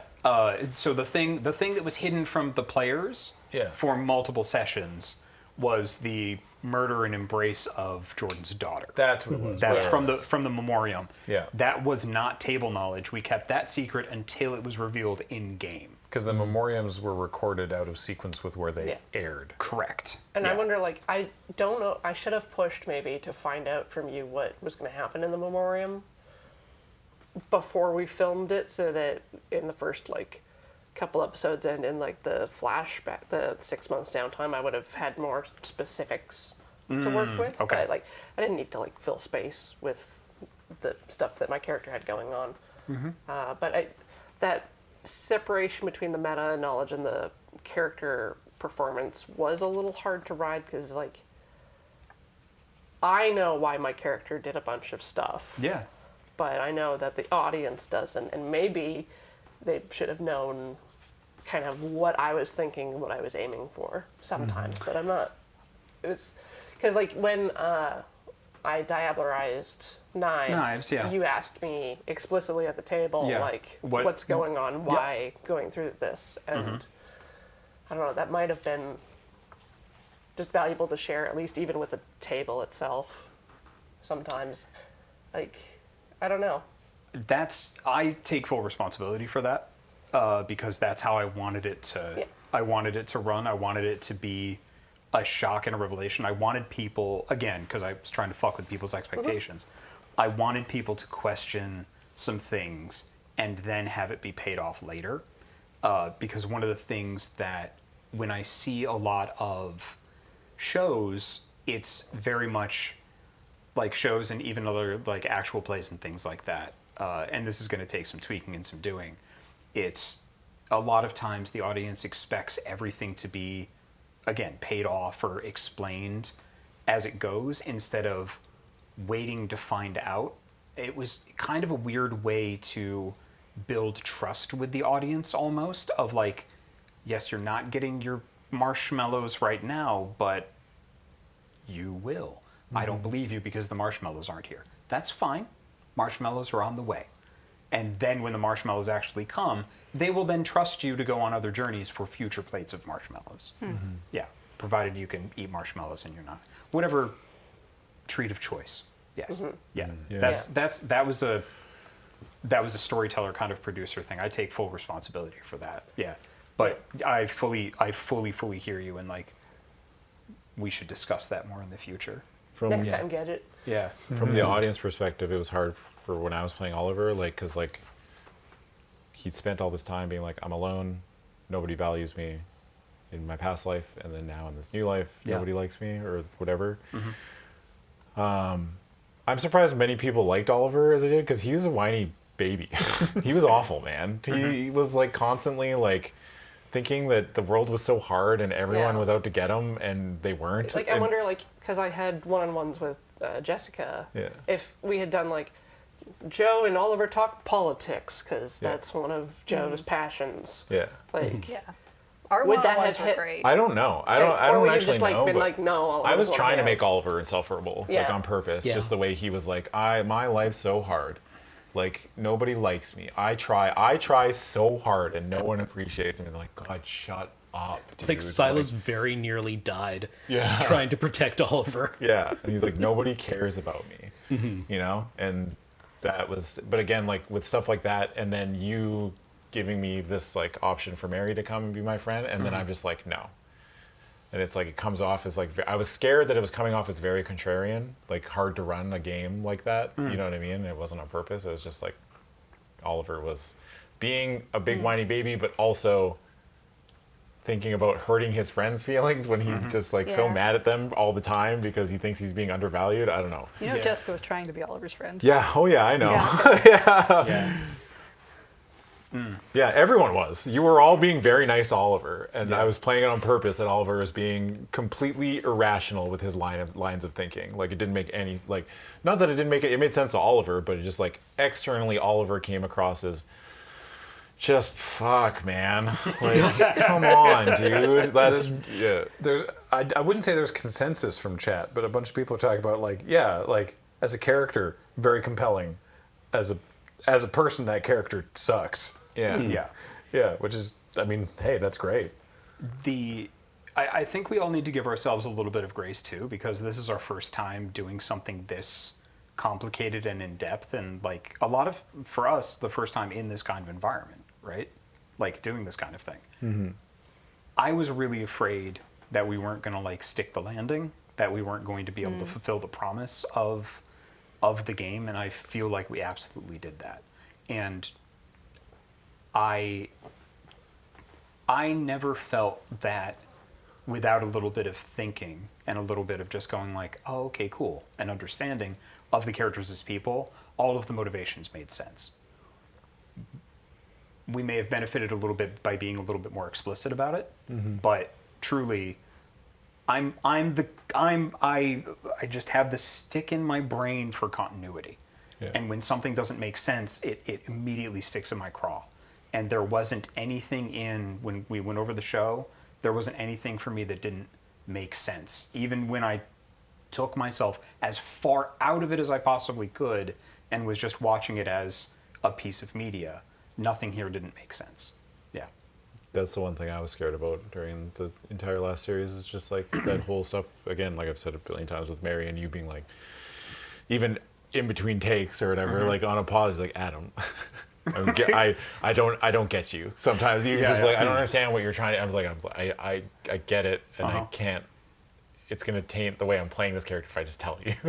So I think in retrospect, maybe I should have said something just to make you like understand that. And that's why I was also worried about the continuity of it, and like the way I was acting was kind of erratic at points. And no, the continuity made sense. Like, I mean, that's the thing, is that like having an internal life and having those internal motivations, it doesn't, and that's one of the problems, is sometimes you'll get off stage if you're like acting or something, you're like, I was feeling it, I was totally in it, like, oh my God, we were so connected, yeah, awesome. And then like the director will be like, that's great, nobody saw it. Yeah. Acting is what happens when emotions come out of your face. Yeah, right. If they don't come out of your face, then it doesn't matter. It doesn't exist. Yeah, it doesn't exist. But I still think, I think I think we all need to give ourselves some grace, because it does all make sense. Yeah. Everybody did their job. And I more did practice. immensely enjoy playing Oliver as like being massively depressed and not doing a single thing to help himself, and everyone being like, "We're trying to help you," and he's like, "Are you though?" You know, and it's like, dude, man. This is why I think that Quinn genuinely liked Oliver and was trying to help him the whole time. Yeah. Yeah. Yeah, he was. You just liked him. Like Yeah. there was no ever any but Oliver had it in his head that Quinn hated him. Yeah. Paid for it. Yeah, sure He, did. he was Quinn was kind, not nice. Yeah. Yeah. Yeah. Oh, Quinn's Like- compassionate, but he just like he has a job and he's a sheriff and he takes his job very seriously. And it's like I'm not gonna like overstep my emotional boundary because work, Camarilla, et cetera, et cetera, et cetera. You know what I mean? So Well, like yeah. Quinn reminded me of. Do you know the film The Devil Wears Prada? yes. I am aware. It's much better than the book. I heard about this movie for a long time about how Meryl Streep played like this extremely abusive boss who was terrible. And then I think I saw it once, just like on. And she's just playing a boss who has that level of work or who has that level of like, Expectations. yeah. Yeah. And who has that level of responsibility. Well, And like I've worked with people like that before who are like, no, we've hired you for a reason and you're going to go and you're going to accomplish this. And if you can't do that, then we didn't hire the right person, right? And Oliver just reminded me of people in those positions who are like, no, actually the stakes are extremely high. And you either get the assignment or you don't. And if you don't, why are you here? Like, why did you... Yeah. Tell me why you were here. And we can work with that. To Jacob's credit, I was trying to see how far I could push Quinn at points with the stuff that Oliver did. You know what I mean? Like with the rules and the teaching and everything. It's like, man, this man is patient, dude. Because both Quinn, like the Quinn, the character is patient, but also Jacob is patient. Because I was definitely trying to like make it tense for between the characters on purpose, right? Like really test them. Like it was fun. I legitimately enjoyed playing Oliver. I didn't think I was gonna enjoy it that much, but that character from top to bottom, I enjoyed the whole thing all the way through, all the learning, all the different little things, and being able to be not only a goofball, but also at least trying to get something out of like emotionally out of people, I guess, or whatever, right? He was a lot of fun to play. I just want to emphasize the fact that Quinn picked up the phone for his deputy in the middle of a firefight. Yeah. Not every boss is going to do that for you. with a werewolf, probably. Yeah. Relatively few bosses will do that for you. At the start of season 2, when Oliver called Quinn to ask if he could turn into a bat. Yeah, dude. Yeah. I would just do the most ridiculous. They took my phone away. I forgot. Yeah. They were like, Oliver cannot have phones anymore because he's such a risk to the massacre. Like, that's how far I pushed them. For a while, I had your phone. Yeah, it was really good, sold dude. your phone for a while. I was loving playing Oliver because you just, He couldn't put the phone numbers into his phone properly. yeah. Yeah. So we all had. Because his thing is part of his thing as being a Kaitif is he had a bane where like he can't deal with technology, so anything more than like a rotary phone, he's just like I can't, dude. The question shouldn't be like, who was Oliver's sire? It should be like, why Oliver?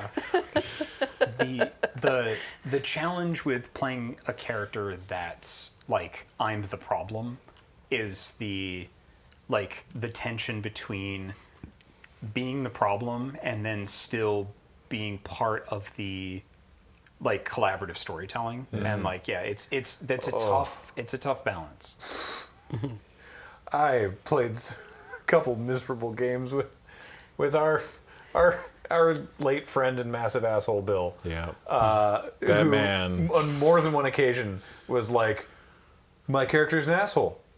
It's like, okay, so, but why are you doing this? Because my character's an asshole. The classic, it's what my character would do. Yeah, exactly. Yes. Exactly. This was, to be fair, this was high school. My But- character is chaotic neutral. But it was like, Very Bill. It was like, why is your character hanging out with us? yeah. Why are they here? Why are our characters hanging out with your character? He's like, well, because we decided we're all playing a game together. Dude, I remember, this is totally off topic, but I just have to tell the story now because there's this guy I played with, and he made same thing. Yeah. Played a lot of like characters that he just seemingly randomly just made decisions just to cause chaos or whatever. And he died, made a new character. We were in this town. He shows up at the gates of the town, and he made like a 6-inch orc, and was like. He showed up at the gates and was like, what are you doing? He's like, oh, and he banged his fists together, and that's all he did, and the guards shot him, and they killed that character too. The DM just killed his ass. I'm like, man, that's what you get. That's so funny. Man, that's so funny. But the DM's like, I'm done. I'm shooting you. I'm done Make another playing. one, dude. And something that can talk, you know? It's so good, man. That's terrific. Yeah. You tried. Next. Yeah. Again. Oh, man. Hey, I tell you what, how about we take a quick break, get some water, cycle some fluids, and come back with the remainder of our questions and a little special something Jordynne put together. Don't go away, we'll be right back. Hello, everybody. Welcome back to the Not a Drop to Drink Season 3 Q&A. And we have more Q's to A shortly. But first, earlier today, Jordynne was like, hey, you want me to put together a highlight reel? And I was like, that sounds like a great time. I don't know how I was able to type it like that. Yeah. I don't know when I started Johnny drinking there. today, but yeah. It's been It's a great time, Jordynne. You know what? You're so good. You knock yourself out. Let's go. So Jordynne did that, and now let's all watch it. Not a throp to drink? Not a throp to drink. We're Not not. a throp to We are drink. not a throp. Not a throp at all. May I come in? You have to ask? Right. Yeah, you have to ask. Yeah, okay. Yes. No, I Don't you have to ask? I thought that was a thing. no, that's just etiquette. Oh. Far be it from me to judge what anybody gets up to in their free time. Right? I mean, I wouldn't do it. You certainly couldn't do it. And what are you doing later? Not you. Ah. All right, well, here's you loud and clear. Would you like to secede at a cost, Heather? Yes. Jesus. All right. That's so Don't silly. ask questions you don't want answers Yeah, I know, to. I really shouldn't. Do you want me to chop your character's arm off? Yeah, man, that sounds great. I'll use it as a weapon. No, I can wave extra high. Here we call it a devil's bargain. Devil's bargain, yeah. I can get a robot vampire arm. Yeah! That's a thing, right? Oh, of course. He very quickly, runs in, and before the door shuts, he just in front of God and everybody, drops trowel, sits down, you see him, he's just like, I'm sorry, and he sits down, on the john, and he's just like, I'm sorry, he, makes eye contact with you, just like, I'm so sorry, and then he gets pulled in. And that's where it I was thinking about that for days. Yeah. Yep, Schmempel says no. kick him in the balls. I kick him in the balls. Okay, oh. Following instructions. I held back. We'd just be on the phone with him. Okay. When? Actually, you've been a kindred for a long time, right? Yeah, about a decade. Yeah. Have you This was my favorite one. dated Yeah, I love anyone in the community? Community is so good. Dates. A strong word. I have experienced some benefits from relationships with other kindred. Is there a procedure you're supposed to go through? Well, you want to keep yourself safe, right? You don't want to get locked in a basement and have your blood drained. Where did we leave off? Man got pulled down the toilet. Man got pulled into a pit toilet. And that is where... Sucks to be him.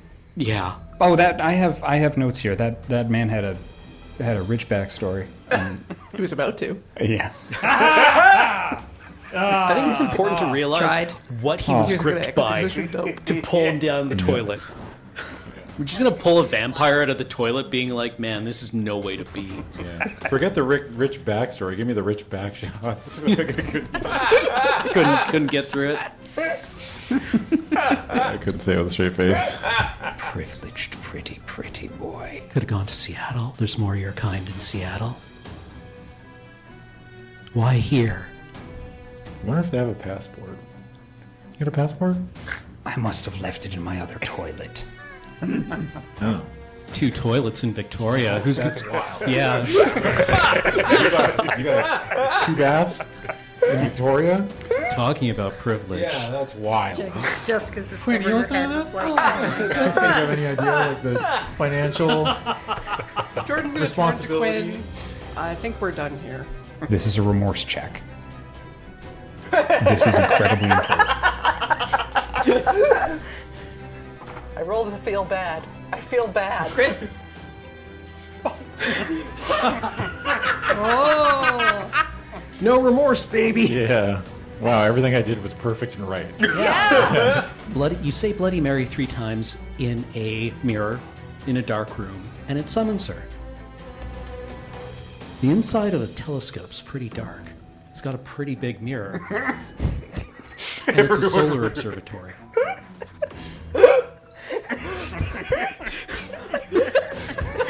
You're going to try to sunblast her? We were playing Jacob's Angle with a screenshot. I love it. Let's tell me more. I want to know. Could be that simple. You gave us an order. Oh, I did, didn't I? Yep. It's Cameron's turn. Yep, it is. Yep, thank you. I appreciate that. Can I go now, please? How much willpower damage have we given you? Too many. Oh, actually, that reminds me. I got. Here, I just have a little. All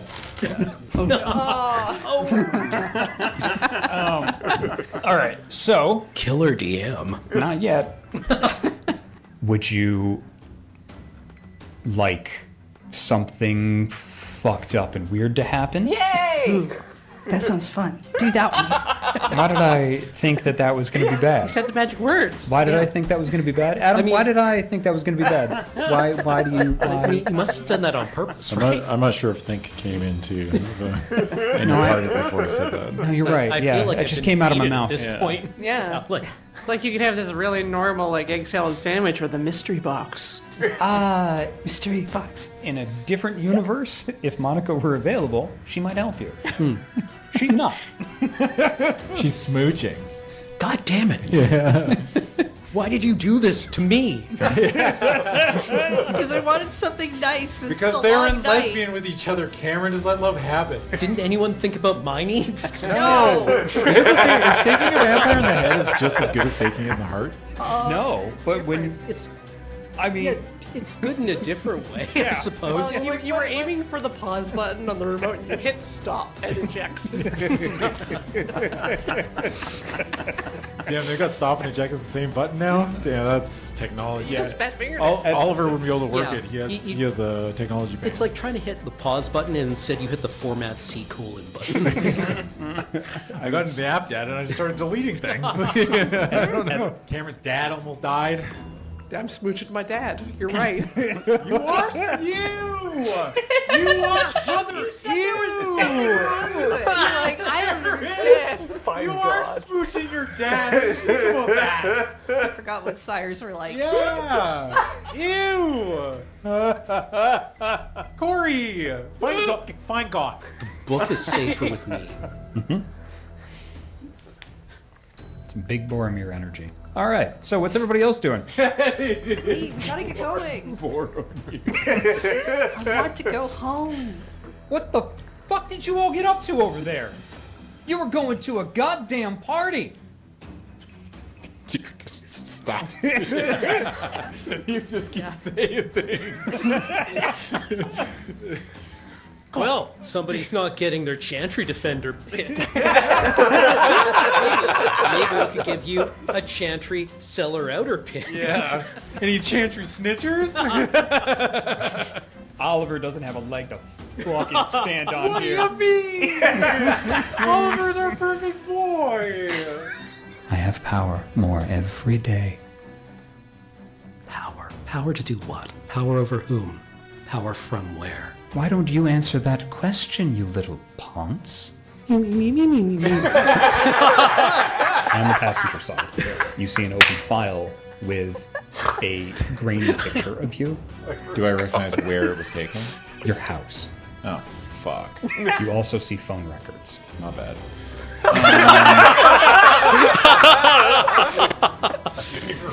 The moment I've been building since season 1. My bad. Honey, his name is Johnny. He's a band leader. So I have a stepdad?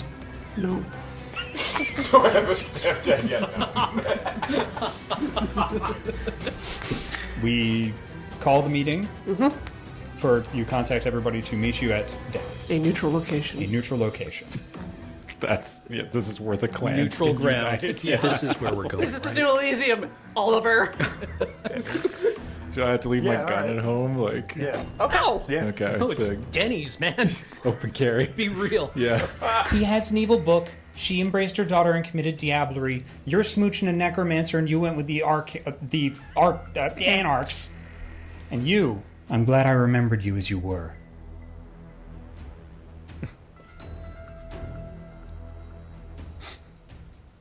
Merry Christmas. Uh-oh. That's bad, right? What? Yeah. Yeah, it is. It's just called a messy crit. Yeah. What did you do? Let's see. On the hunger dice, I have a 5 and a 10, and then on my regular dice, I have an 8, 7, 8, and a 10. So 5 You just going. fucking minutes. Oh, I messy critted.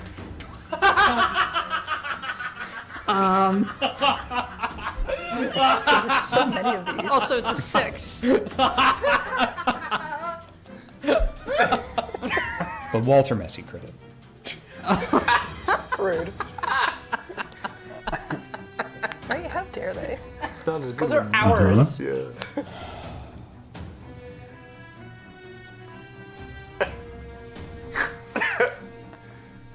I think I won.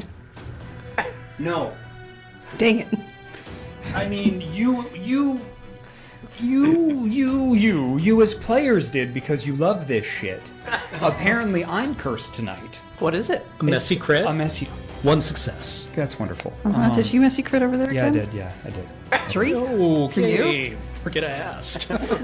No, it doesn't mean just because they Jacob in messy one crit session? doesn't mean you win. More back So I think we can all agree that the only one without blame at this table is me. Oh, Mr. Messy Crit. I don't think so. Yeah. Hey, yeah, wait a Leaves minute. up for the rest of us. Yeah. Using up all the messy crits. Sucks so bad.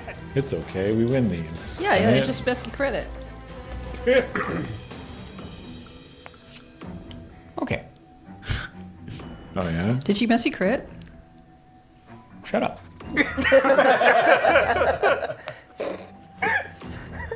That's not a good noise. That's a messy crit, I think. That is a messy crit. Oh, that's. Uh-oh. Oh. Well, the good news is that is 6 successes. Gonna burn a will? Yeah, gonna burn Okay. a will. We're down to You have 3 6 already will. with more reroll? Yeah, 6 Yeah, before 'cause it's a reroll, crit. but the threshold is 7. Yeah. Yep. Crits count for 4. There's 8, Okay. And it's messy. and it's messy. Okay. Well, I got what I wanted. Also, this is a bad secret. That was so. Fuck you. I remember that. Thought I should bring that up now.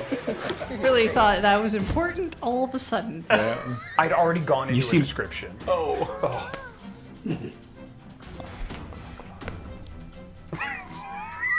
This one I took personally. What's going on over there? Messy's that crit, brother. It's really messy. How messy is that crit, brother? No shot. Yeah, it is. Did you messy crit? No a medicine fucking check? shot, dude. Your fucking face there. I don't just- do it on purpose. Nobody does. Why are these dice only 10-sided? If they had more sides, this would I happen feel less that the often. game system That's is true. to blame. Yeah. I blame Yeah. the developer. Why are they giving us so many dice to roll anyway? Why is my pool so huge? Yeah. Anyway, 6 successes. Messy crit. No fucking way. So that's Dude. okay. So it's 2 successes per. Bro. I have 3 10s. Yeah. Where's one of those 10s? Where's one of the 10s? You got 3 10s. Why did I? You motherfuckers saved all of your messy crits for the finale for this season. Yee. Well, you had so much You had fun a on lot. that, What on are that you one yelling day, at us so it just for? kind of felt like. I saved all of them for this season too. Yeah. Because So I you're am part of rolled you're any you're messy on crits. one. Wait a second, you're you motherfuckers. Yeah.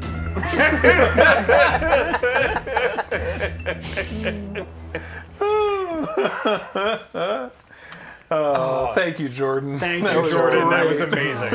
I'm only crying a little. Oh my god. There you go. There's your messy crit montage. The conversation in I think it was session 2 between Jessica and Jordan Oh, when we're driving out to Goldstream. Yeah. when we were driving out to Goldstream. That was part of it, but my personal favorite moment, Jacob, not Jackson, my personal favorite moment was Jessica being like, so when you became a vampire, were you attracted to girls? And then Joe going, did becoming a vampire make me gay? Yeah. No. That was my favorite. That was the cutest shit in the world. That whole conversation. that was whole- great. Completely Yeah. unplanned. Yep, that was Like, incredible. you two are in the same vehicle. You want to have a conversation? Oh, yeah, we'll just do some small talk. Yeah. There's a couple girls talking about things. Yep. Oh God. And then you cut to me and Silas talking about ghosts. Yeah. Not talking Try- about yeah. ghosts. Yeah. Talking around. Well, ghosts. I got you cursed by accident. Right. Yeah. It's my fault. That's true. It's like I'm the reason that you got the whole thing. Yeah. Just because you just mentioned it, Heather, there was a question which was sort of what was behind your choice to have Jessica explore her sexuality in this season. I mean, that's not something that came up until Series 3 for me, because, again, Series 1 was like, we're just starting, so I wasn't even looking at a thing. Series 2, there was illusions. Well, I mean, they had a date. They had a date. She threw a sidecar into a dumpster. Yeah, but Jessica just thinks Cool. that people all know who her sire is. Could- No, you know, Yeah. it's not because it's her. Of course not. Yeah. In Series 2, Monica showed up with a motorcycle with a sidecar and, like, saw her in the window and, like, how she was dressed and everything, and just took the sidecar and threw it in a dumpster so that she'd have to ride behind her. Yeah. Yeah. No. I mean, when Series 3 started, it was kind of like I wanted to start directing Jessica to making decisions that were more her own, and so I was trying to think of. Rather than doing the right thing, Well, doing and the a lot thing of that's a lot of expected. stuff in Series 2, people actually ask her to do the things she's mostly doing. Right. Series 3, she's actually just doing things herself, and she'd never really considered what any of that. And when Jacob did ask me at one point what kind of, like, if she was a baby chick or if she just knew, and I was like, oh, I don't know, I'll need to think about that. And I was like, I think it's more fun if she just doesn't know. I think it's more fun if she's just like, well, I turned into a vampire. That's the biggest change that's happened recently. Yeah. That's why I'm gay. Yeah. And that's probably Oh. what it is. That might be it. This must just be a vampire thing. Could be. Joe, I can't this just must ask. have happened to you too. You know how many people I can't ask that question to? I can't ask the humans. They don't understand. They're not vampires. Don't want to ask Silas. He took my writing and put a bunch of red marks on it, so he's not good. No. Oliver's also new, so I don't know if Oliver knows. It's like everybody else is somebody in power. I'm not asking them. Definitely not asking Monica. I'm so jealous of that conversation because I wish you had asked Oliver. Oh man. What, like, hey, now that you're a vampire, are you gay? Like, I think I like girls, and Oliver just being like, uh-oh. I'm like, yeah, cool. I mean, There was a point where I was wondering if I could figure out how to ask Quinn or Chains how that rolled, but I never got to a point where I could get there. Yeah, Chemicals naturally. in the blood that turn the Freaking vampires gay. I don't know. Maybe she would have had a conversation with T-Buck eventually. Probably, yeah. If anybody, it would have been T-Buck, right? Yeah, her best friend, Gilmore Girl watching T-Buck. So, yeah. Sorry, just Hey, Paul. I was gonna say, Heather, I do remember, like in that last episode, you felt really strongly that it's like we gotta give the kiss. We gotta have a conclusion to the Jessica Monica relationship. We gotta, we've teased it all season. Jacob. Breathe. Paul, you upset him. No. It just reminded me. I have a question for you in no. front of God and everybody. Oh, good. God's here? Not in my world. Always in your heart. In God is the everywhere. moment where Monica rolled the messy crit and was like laid out, I had, we had alluded to like there are folklorish ways to bring somebody back from the dead and all that fun stuff. True love's kiss and all that. You rolled the dice to answer the question, does Jessica love Monica? Yes. Why? I grew another sphincter so I could clench two. And then you went, nah. Why? Because love is fickle. I didn't. You. Oh, that's a better answer. Come good. No. He does not get to save you this time. No, but seriously, like what was behind that? I didn't have an answer, and you just like it was just in the moment. It was such a long day, and That's true. I'd done that a couple times during the stream where if I didn't know if I wasn't sure because like both seemed oh yeah you were good, rolling. I would roll a die. Yeah, sure. And just kind of go with whatever, and just so tired, and it was just like this question's like, so do you believe in true love? And like, oh fuck, I don't know anymore. Oh yeah, shit, I get that. true love. And then I was like, okay, I don't know where she is in this. If I'd rolled higher, I would have been like, yeah, of course she does. She always has. And I rolled lower, and I'm like, nope. No, I think she hasn't come to that realization. Yeah. I'm not saying that wasn't valid because if you reach decision paralysis, you're tired, fucking flip a coin, do anything that you can to help or anything like that. Just that is a moment that I've wanted to ask you about for a while of just being like, yeah, cool. Dude, awesome. I thought you did it because it was funny. No. That's pretty funny. Where Jacob's like asking you this very serious question, you're like, I don't. Yeah. No. There was a scene. I love you too. I know. That's certainly what it's felt like sometimes. Yeah. There was Or was a scene where I rolled the die to see because I was thinking about doing something when we were interrogating that gang girl, and I just rolled the die to see what if I wanted to try to do that or not because I wasn't sure, and the die roll shows up on camera, and during the viewing of it, Chad's just like, "Why'd you roll the die? What's that dice roll about?" I'm like, "Oh, yeah, I guess I didn't explain that." You don't know them shit. Yeah, the die roll was to see if I was going to tell Oliver he could try to use his boon. Oh yeah. Because Jessica was too nervous to possibly do that, and I was like, I don't know if she would or not. Yeah. I think the extra one I rolled was the remorse check for embracing my Yes. daughter, and then we had the 3 others later. It would have been like 4 stains total. Now, to clarify, Yeah. because I would allege that it's not clear from watching those clips, is the remorse check to feel remorse Yes. or to Yes. not the feel remorse. remorse? The remorse check is to feel remorse. Because as you lose your humanity, you become colder and less attached Yeah. to So you Yeah.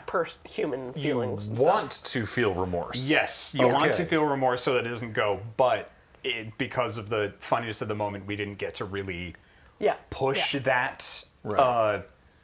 Like And also, like push it was an that event forward. that had happened 6 months ago, canonically. Jordan should have felt sad, but we were all busy laughing at the messy crit that had rolled. You messy Yeah. critted the remorse check. Yeah. And I couldn't do the remorse check in the moment because we were trying to keep the death of her daughter secret for Right. a while. So Yeah. it was in episode 4 when I knew that we were going to air the memoriams after episode 4 so that people could watch them and then watch the first 4 episodes again with new context and then move forward with that information. Gotcha. Yeah. So it was rolled to still feel bad about mistakes. Yeah. And you Do do feel bad. Yeah. Which is a good good. thing. Yeah. Okay, cool. Yeah. I believe the reason you swore was because that meant she didn't get stains. Because we didn't get to like demonstrate the Yeah, mechanic. I didn't get to demonstrate the mechanic. Yeah, that's why I swore. Because there was like almost 3 you were possibly going to get. Yeah. Yeah, I was Yeah. rolling for 3 and I did a regular crit, which was 4 successes, which was enough to wipe out 4 stains if I had had 4 at that point, which Yeah. would have covered the Like earlier Corey one. should have potentially gotten at least 1 stain out of that, but rolled extremely well. Yeah. The other mechanic that I sort of messed up was diablerie, in that I just defeated all of the challenges, and then the only one I didn't roll for was like the extra XP bonus Yeah. at the end. I could have had more than 15 XP. Yep. That you did the best you could do when diablerizing someone. People are like, "Oh, his knife's gonna speak to." No. He is gone. You ate him completely. You didn't even mess up one roll, and they were a lot. You did the best you could have, and it was great, and I was so happy about it. Thank you. Yeah, Thank I you. can feel it. I've been working on it. I have been working on it. Were there were there any goals? This is tangentially related. Were there any goals that you had for your characters that you weren't able to meet, or that really diverged for them, or that you were like, "This actually, I thought this is what I wanted to do, and this doesn't feel right anymore"? I really wanted Oliver to turn into a bat. I fucking Man. hell. God damn it. We really should have told you about Yeah, Someone Protean. should have told me about Protean. Yeah. Wow. He's just So gone. easy, dude. I can't believe you only used XP 1 time. Yeah, that's wild, dude. It is. They cut me off again. I don't know. This microphone's been. It's been mic sensitive, unfortunately. Yeah, why didn't anyone tell me about Protean? Well, because other things just kind of kept popping Yeah, I up. just kept getting lost in the shuffle. Yeah. You know, we're busy. That's what I want a supercut of. Protean. Yeah, Protean. Every time, Protean. every time that. Protean. Yep. Yeah. That This every has been time. happening since series 1, basically. Since series 1, very specific. Like, oh man, could I see in the dark? Can I turn into a bat? Can I do this? I'm like, oh yeah, there's this one particular discipline called Protean. Literally one time, I was like, yeah, and you've got enough experience points for it. And without hesitation, you went, nah. I think that Awesome. one happened Great, twice. man. Yeah. Yeah. What's that? That happened twice. Oh That no, was- over the course that of was the like whole. a series 2 over thing the course and a of. series 3 Oh thing. yeah. Yep. I think I'm really funny sometimes. That's so good, dude. I know it's bad improv, but it's funny. My goal was to like not play myself, and I did kind of end up muddying that a bit in the 3rd season. But it was supposed to be like, Graham, run!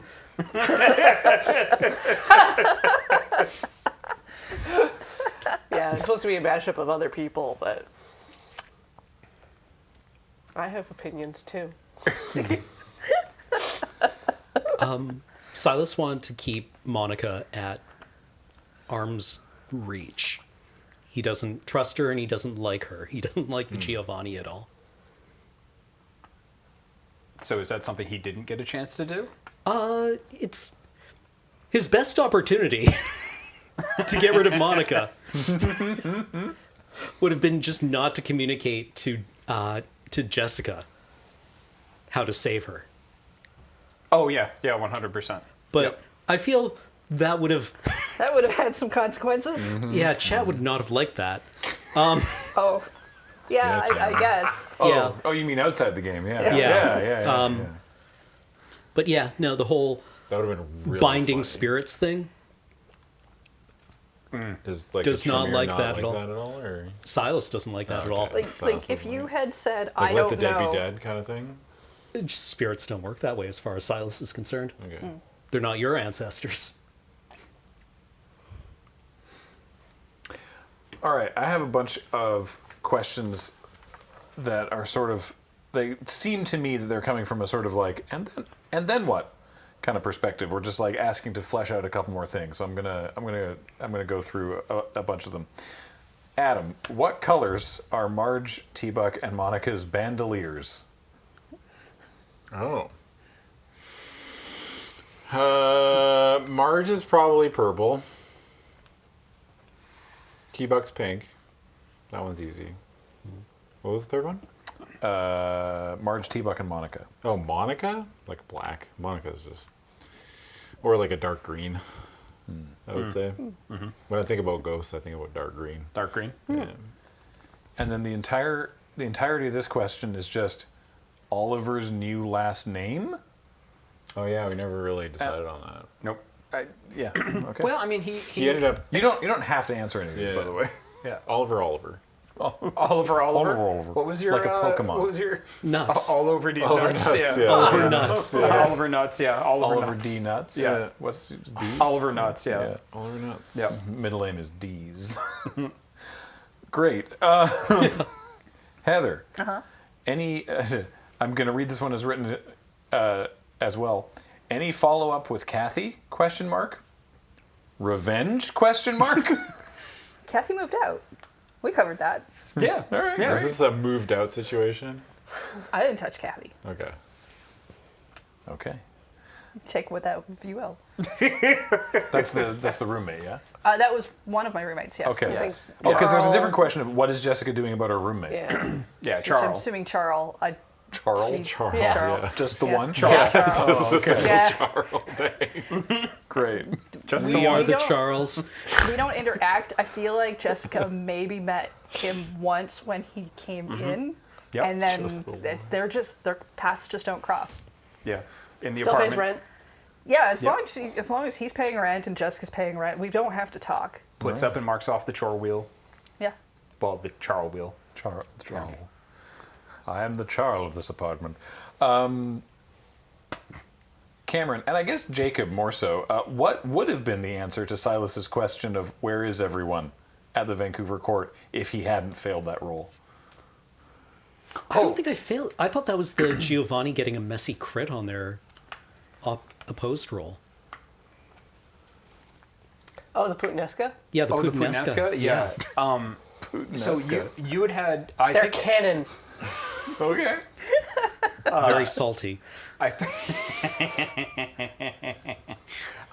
you had implied that you thought that the Vancouver court was underpopulated. Yeah. I think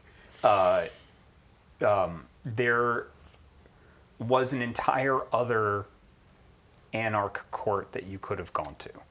Oh. I had all of the complexity of that party and a backup one in case all of you got to the island and went, and decided to just go like slum it. Yeah. So there was going to be either like a big brouhaha rant, which is what their parties are called, or the camera, if you will. Boo. That's very good. I deserve that. Yeah. All right. Where does Silas build the new Tremere Chantry? I don't know that he does. Man, this place is effed. It is unstable. These people are unreliable. The Second Inquisition is onto it. Oh, so you're just going to give up on the island entirely? God, Silas takes off in a dirigible. Just bleed. Unless they tell you specifically, I would assume that you would not want to. You'd be like, I don't think we should build anything here. yeah. Yeah, This I mean, sucks. fundamentally, he kind of agreed with Knives that it was too dangerous for Mortonier to be there. But, you know, if he was given his orders and told to build a new chantry somewhere in Victoria, you'd be a lot closer to a means of egress. All right. Right, like close to the water, close to a dock, maybe by a marina. Maybe up in Sydney where it's just very cleared out right now. Yeah. Pretty Cheap real empty. estate. Nice Yeah. place to retire. Yep. Yeah. So I'm told. Yeah. Must be nice. Yeah, I mean, like, he talked to in the moment, he said to Siegfried, you know, I'll use my boon to get a new chantry made. But, like, I don't know if you can trust these people. That's fair. Quinn has gone missing, right? It's a fairly significant combatant who's just gone all of a sudden. What happened to him? I don't know. All right. Corey, how does Joe feel about her new position? Everything according to Keikaku. Keikaku means plan. No. The hard part was getting someone else to put me in that position. Yeah, that was the hard part. That was the hard part, was getting Monica to put my name forward as Prince. To ask Jessica to put Yeah, Jessica. Yeah. But I didn't do it. I'm like, what? Prince? Me? Who? What? Little old me. Oh, me? little. Not that that's been the plan. So there's just like not that many vampires on the island. Anymore. No. Oh, good. Okay. We did a Well, pretty good job Siegfried of clearing killed them all up. the Thin Bloods, and Quinn's dead. Mm-hmm. So we've just got the Anarchs, which is like 3 people now, and It's more than then 3. our coterie. 4, 5, 6, because And you got then, those yeah, two. The Yeah. ones and that are Thumper. coming over, Yeah. Trap and Tarp or whatever. their Thad names and are. Thumper. Rat. Oh no, I'm sorry. Thad and Thumper and Rat's the Nosferatu. Yeah, Rat. So there's 2 Nosferatu Anarchs, Rat and Reek. And then there's the Chansey and the Monsters. Yes, Or Chauncey? Chansey. I love Chansey. their new album. Chansey and the Monsters. They are a band. Yeah. Oh shit. Yeah, are they? yeah, they're actually a band. What yeah. kind of music they Nice play? joke, Graham. Thank you. They're a Guar cover band. They're a Guar cover band. They're a monster band. Yeah. Yeah. Oh my god. Is that just so they don't have to do makeup? Like what? Correct. Yes. Hell yeah. One's Yep. a clown. Hell yeah. Yeah. That one's There's- human. That's great. There's a demon clown. Yeah. Does the human know that the others are monsters? Yes. Sweet. Yep. Yeah, they're Gould. So they drink vampire blood and are tied to.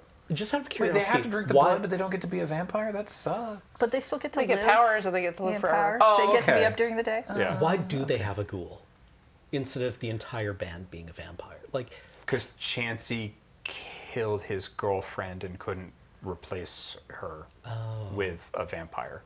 They're the stand-in for where the position that his girlfriend used to have in the band. Gloria? okay. Gloria.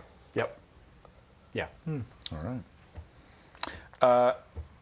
A question here, Corey. How did you know to go after the Malkavian at court?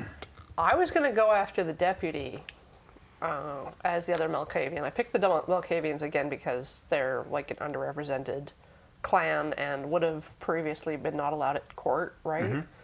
So they're kind of newcomers and shat upon. So they would probably have some sympathy for this poor beleaguered Bruja who's just out in the Poor big little old world. Because I was trying to play like naive and weak for that court running scenario. Yeah. Okay. Yeah, so Yeah, and then you said like the keywords and yeah, it was hilarious. it was really funny. Jacob, I think you touched on this already, but throughout the Chronicle, there seemed to have been an effort to have representatives of all the clans, with the Vancouver court filling most of the gaps remaining. I understand the mere presence of a Salubri can be enough to drive an entire Chronicle, but notice the ministry was conspicuously nowhere to be seen. Was their absence deliberate?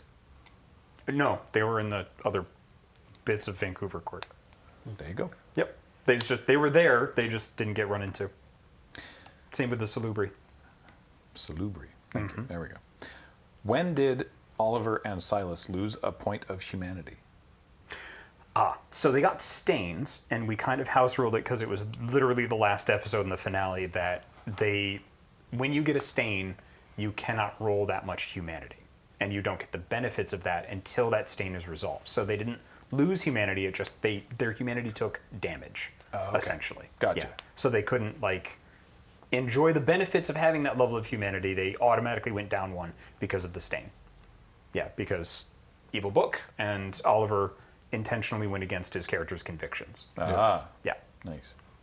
Why didn't the werewolves attack the worm cult? Because they were too busy looking for their leader, who was stolen by the anarchs. They were otherwise occupied. There you go. Occupado. Why did Marge have all those seer powers, and why didn't Chansey remember them in the Denny's? So, I really I rewrote and adapted a bunch of V20, old edition stuff for Vampire 5th edition. And that's why. It's lore specific, but there's nothing specific in V5. There are specific powers in V5 that they had that they could do. And there is an old merit called Arcane, which I rewrote and revamped and rebalanced for Vampire 5th edition, and Marge had that merit, which means that certain people will forget about them. Okay. They just kind of fade into the background. Yeah. Neat. What's up? Is that Cipher in other systems? Never mind. It's not important. Okay. It's, yeah. All right. As Monica's house was being built before the island opened, how did Monica/Giovanni's know ahead of time that the island will open? They didn't. It was just an opportunity that they took over because they have mortal agents that were investing in real estate and everything on the island anyway. And when it opened to vampires, Monica was like, cool, a place of my own, away from the rest of my family. Fuck that. Yes, this. I'm going to go and do this, and it's the Wild West, and I'm going to set up shop and be the information broker. All right. Yeah. Did Mary come from Adam's request for a werewolf pen pal from season 2? Yes. Really? Yep. That's so funny. That was good. Everything that you asked me for, I put in this game. Yeah. Not necessarily The way you wanted it, but I at least used all of your requests and everything to help build out the world. Yeah. What was Chance Darby up to? Was he the captured werewolf? Yes. There you go. That's why he wasn't returning Silas's calls. All right. Thank you. You're welcome. Because I was prepared to say that, Silas took his card, put it in his pocket, those pants went in the wash, and he was just like, oh, this was important. How many stains did Monica take for the ritual to save Marge? 4. Oh, dang, that's a lot. Yep. So Oblivion, the power that she has, whereas blood sorcery, you can just do rituals and stuff and it's fine. Oblivion, when you do your ceremonies and everything like that, you take stains. There are certain things that are because you're messing with ghosts and super hell. Brah. Yeah, so she took 4. All right. Yeah. I was wondering, we got a decent parting trajectory for the PCs, but what about Marge? Is she going to enjoy the same freedom from Mary and Joe now the various bonds and curses are gone, or would she go back to Joe for the protection she also seems to crave? Remains to be seen. There you go. Just like the question about Angel isn't here a second time, by the way, but different person's like, what's up with Angel? Ooh. This is for everybody, by the way. Of the 4 members of the coterie, who do you think is the most likely to outlive the others? Me or everybody? I think this is a question for everybody. Everybody gets the way on this one. I'm interested in this answer. It's not you. It's not Silas, dude. I think it's Jessica. Yeah, Jessica's It's going to gotta live be the longest. Jessica. It's gotta be Jessica. Yeah. Because Joe's a political target now. Yeah. She Well, still Joe's love rhymes ambitious. someone. Yeah, but do people know that? They're going to eventually. How? Because Well, he I was mean, an like- Archon. I assume what would happen is that Siegfried gets back to Vancouver and is like, so Camarilla Archon declared a blood hunt on me, I declared a blood hunt on him, and my new prince in Victoria killed him, and during the course of that he became diablerized. Yeah. Yeah. Became Diablerized. Yes. I mean, I guess if you never leave the island, That's the plan. Yeah. pretty good The plan chance. again is to sit there as like a bulwark to umbrella the new Because I feel, government I under feel my like Jessica's a coin flip. large arms. Yeah. I don't think it's Oliver. No. No. Well, I mean, he's no longer a player character, right? So Clock's ticking. I do think that like Chains comes after him, but who knows what happens. Eventually Chains finds out, and then... Oh, yeah. Yeah. Yeah. But Oliver's got a little army, right? He's got a cat that he's been feeding blood to. Chains is a tank and has fought a werewolf and lived. Does he fought a giant mountain cat, though? I don't know that there's a wild amount of difference. I do have the powers to probably find out what you did. Probably. Who does? I do. Oh, yeah. Oh, yeah. Yeah. Jessica 100% does, yeah. and Jordan's responsible for Oliver, so Jordan would want to be the one to eliminate you. Yeah. I mean, you're Prince, you get to make those calls. Yeah, you're the only one that gets to. Yeah. Yeah, right of But destruction. I would just want to. Oh, yeah. Yep. What was Marge doing during Jordan's memoriam? Sulking and killing people. Yeah. All right. What did other NPCs get up to afterwards? Grace, Marge, Barb? Question mark? Barb? My cat. I assume Barb just took another job at a different observatory. Yeah. She's in, I don't know, Sweden right now. Yeah. 'Cause she was still teaching classes, but another university spot could open up. I wouldn't want Barb to leave.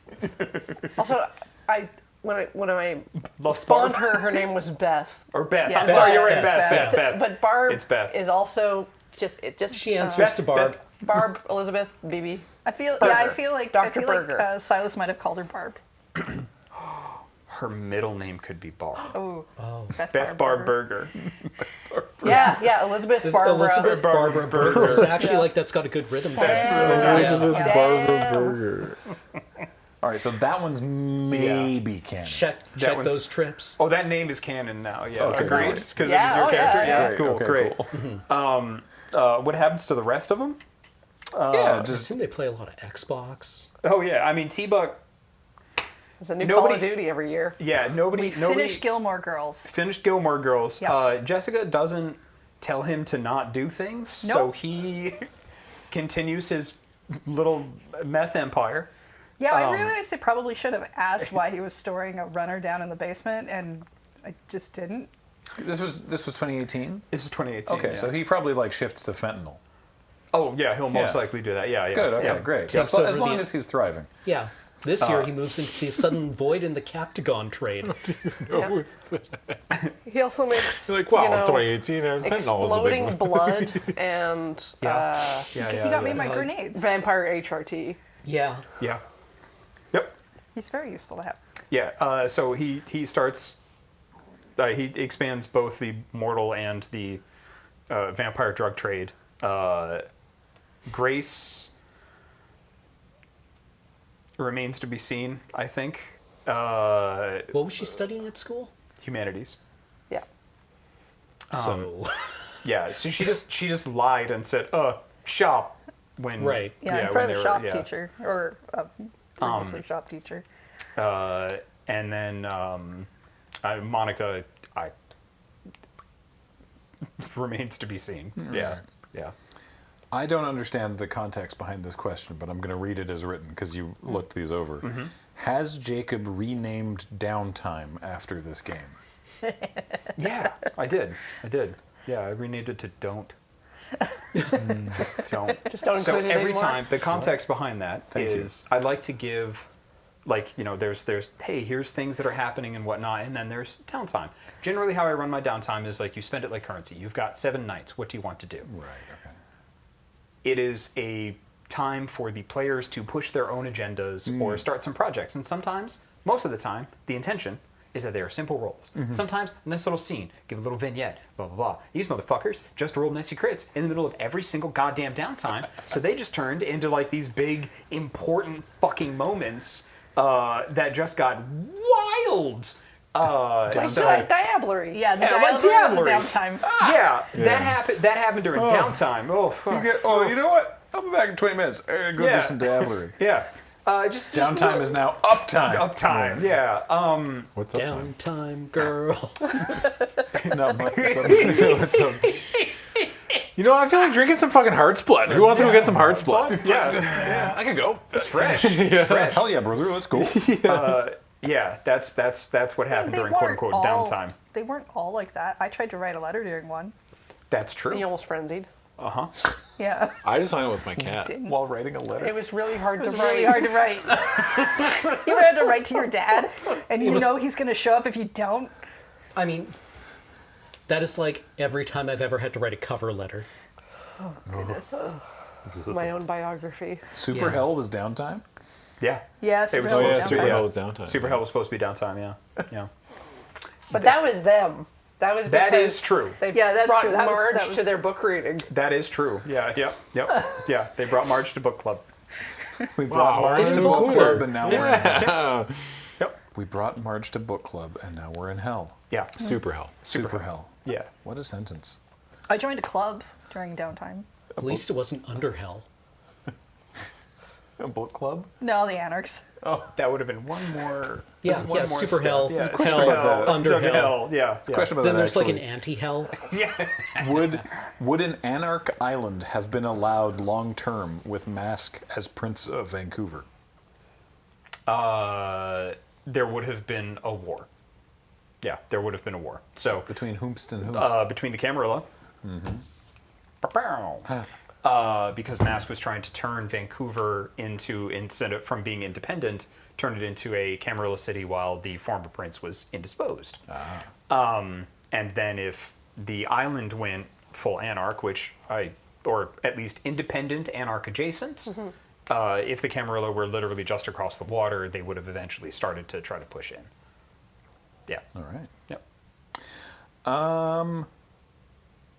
If your season 3 character could give your season 1 character some advice, what would it be? It's a good question. No, I did everything correctly. That's true. Just actually. like, you're doing great. Keep doing you. Don't change anything. Please. It turned out great. Yeah. Yeah. I don't think there'd be I mean, anything. season 1, we didn't do that much. We got into a van chase. We met a couple of parties. And I'm sorry, what was that sentence? Van Chase Didn't do Partied. that much. partied. Yeah. It was like 3 there was episodes. 3 episodes. 2 of them were like a van chase. And did you have any advice for yourself in season 3? Well, you look back at that van chase. It's like, well, yeah, the backseat does come about. Good job. Just Pretty much. write your sire more. Maybe Silas, don't don't hand get out off the Etsy boat. cards. Yeah, don't get off the boat. Yeah, just turn right back around. Yeah, go back into the white spot. Just be like, no, these people are not well. Seat comes out. This is a non-committally. Get Protean. Answer the door. Don't go through the window. The question here is, after the Chronicle, do any of the players have any desire to try and run a game at some point, non-committally? Just broadly speaking, are you like, oh, that'd be a thing to try sometime? I don't think so. No. Not ready to run a game, but I'm frothing at the mouth to play another game of some kind. I just keep thinking back to the time that we were playing in university, way back when. I was playing in a vampire game, and one of the players in the vampire game was like, hey, would you mind if I ran mage, like, in the same town? And the DM was like, yeah, sure. And in the first mage session, he killed off the vampire prince. Cool. And the vampire storyteller was like, okay. Like, okay, so these are now different towns. Yeah. Every story that you tell me about the folks that you used to play with just is more and more tragic every time you tell one. It made me into the man I am today. If you were, this relates well as a follow-up, if you were to play Vampire again in the future with presumably different characters, is there another clan that you'd be interested in exploring? La Sombra. Ooh. I've been looking at Gangrel. Yep, Gangrel, Nosferatu. There's this really cool power called Protean. I think I it'd could be become a fun cat girl. for me to play a real stuffy, straight and narrow Camarilla. You know? Oh, like a All the Ventru, rules, like yeah, like fucking. yeah, like I know my sire's sire. Oh Yeah. God, that would be fucking hilarious. You know, real stickler for the rules. Oh, yeah, just man. like being like, brother, I need you to lock in. Oh, dude. There's zero tolerance Yeah. in this town for Yeah. this kind of. Yeah. That's really If funny. anybody even said anything remotely slandering the prince, like even just an offhand yeah, comment, yeah, just like the worst deputy. Yeah, So you're gonna be Ventru? yeah, I guess. yeah. Oh man. Prince was all right. I liked him. Yeah, nobody wants to play Hakata. I haven't looked into that a lot. It seems scary, honestly. It really is. It's horrible. And I would say that the remaining questions, Hey, brother, we don't use the V word. B-word. Me telling people that. That's fucking good. the remaining questions on these sheets, at least, can be grouped together under the broad umbrella of this was a lot of fun and great, and could there be more World of Darkness, please, at some time. I'm going to stress this is also not committal. Yeah. If the opportunity happens and people want to. Yeah. Cool. If the pitch is good. Yeah. Not to say that it's like that's, you know what I mean, but it's like, this is what we're gonna like do, and this is my idea or whatever, and it's like cool. Yeah. Beyond like, because like now I've experienced it, right? Yeah, yeah. And I'm not trying to say like, because it's not, vampires aren't my favorite thing. I've stated this many times, and I'm like, I just have no interest in vampires. You literally agreed to this because you wanted to try it. Yes. Yeah. But it's like, yeah, if you asked me to do something else in World of Darkness, I'd be like, I'd have to listen to what you had to say first, right? Like, No, I can't be convincing at all, so I don't think that. I don't know. Werewolf seems Yeah, cool. that could happen. Hunter seems cool. oddly, I have no interest in werewolf. Yeah, werewolf has never been like pitched to me in a way that seemed interesting. It just always suck. it always just felt like Vampires somebody's poisoning the watering hole. Better grow 6 foot long claws and throw a train through have something. you seen Fern Gully? Yeah. Which of these? Oh I man. have the, Changeling? I have Changeling the whole seems pretty list here. neat. Which of these are actively supported? Yeah. Oh. Right this- now, actively. Yeah. Hunter, werewolf, vampire. Okay. What's Hunter? Humans. Oh, okay. Van Helsing.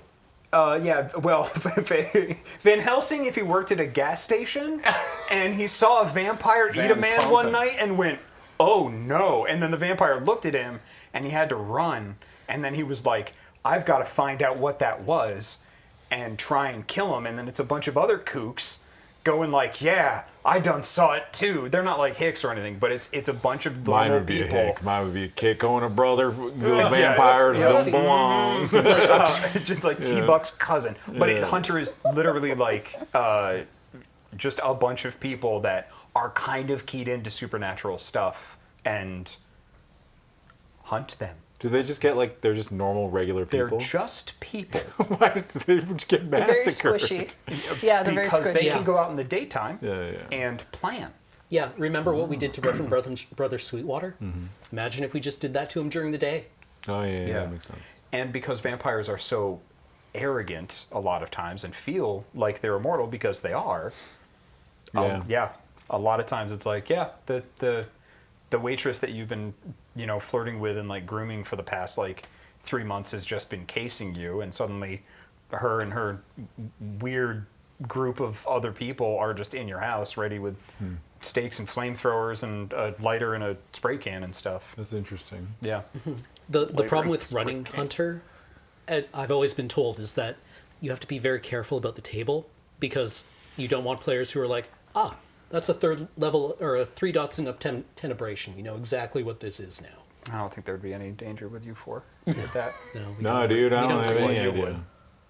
would. I mean, I don't think you would, but you Yeah. know what it is. You wouldn't say it. Yeah. Yeah. Yeah, one of the best ways to get me to do something is to be like, I don't think you could.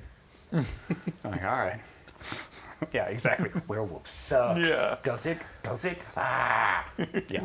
I don't think you could turn this Q&A into character building. I literally been just started doing that. sweating. I doing that literally all just started episode. sweating. I don't think we could turn this Q&A into wrapping up and a lovely sign-off of this Q&A. Segue. There's a good segue. Thank you. That was Buttery amazing. smooth. That's what we I'm wrap out these of Christmas questions. gifts. If anyone has anything that they would like to volunteer to Or ask each other. I had fun. You were all great. What was with Zaz? Oh yeah. Oh, Zaz, Monica's cousin Yeah. that showed up? He was there for like a couple things and then wasn't. Yeah. Well, I mean, Nobody... he left. Yeah, I mean, like when Grace turned up, I was like, I guess this is just something Monica does. Yeah. Yeah. Monica just kind of puts on, and that was part of the reason. Yeah, I mean, Okay. there you go. That's Yeah. so because of the stuff that Jordynne did, Zaz was on the island to study, like he heard about like vampire religions and things like that. He was going to go like study some of the Sabbat stuff. No more Sabbat stuff. They left. Yeah, all right. Yeah.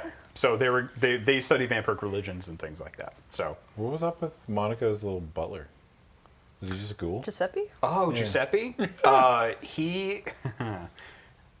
he is essentially a ghoul who's being ridden by a ghost.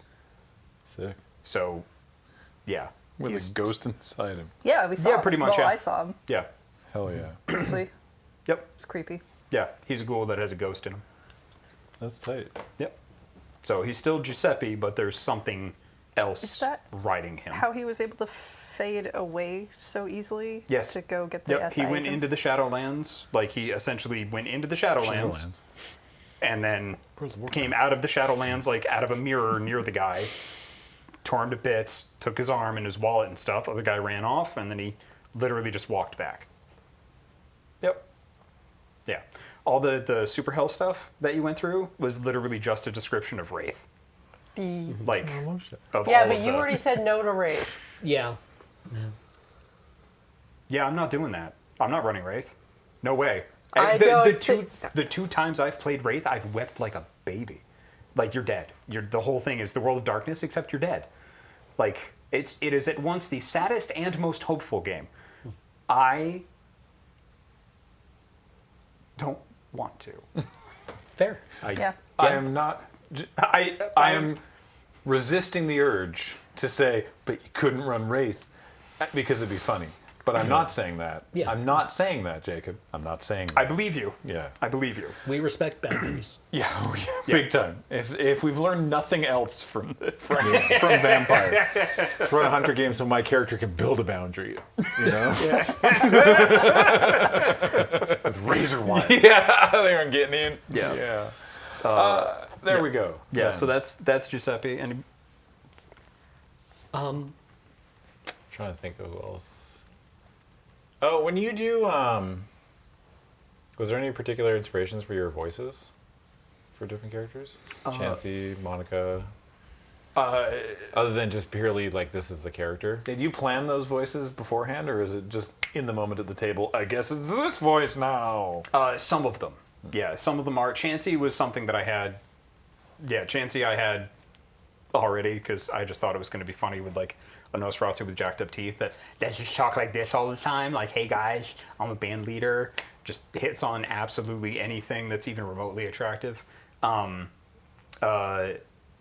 lot of the others I just kind of had at the table. They're just here's the character. Here's what I think the voice is going to be. And some of it's like just micro expressions and stuff, and like changing my face just a little bit when I'm speaking as the character, or like just sitting up straight or tightening my butt or something like that. Yeah.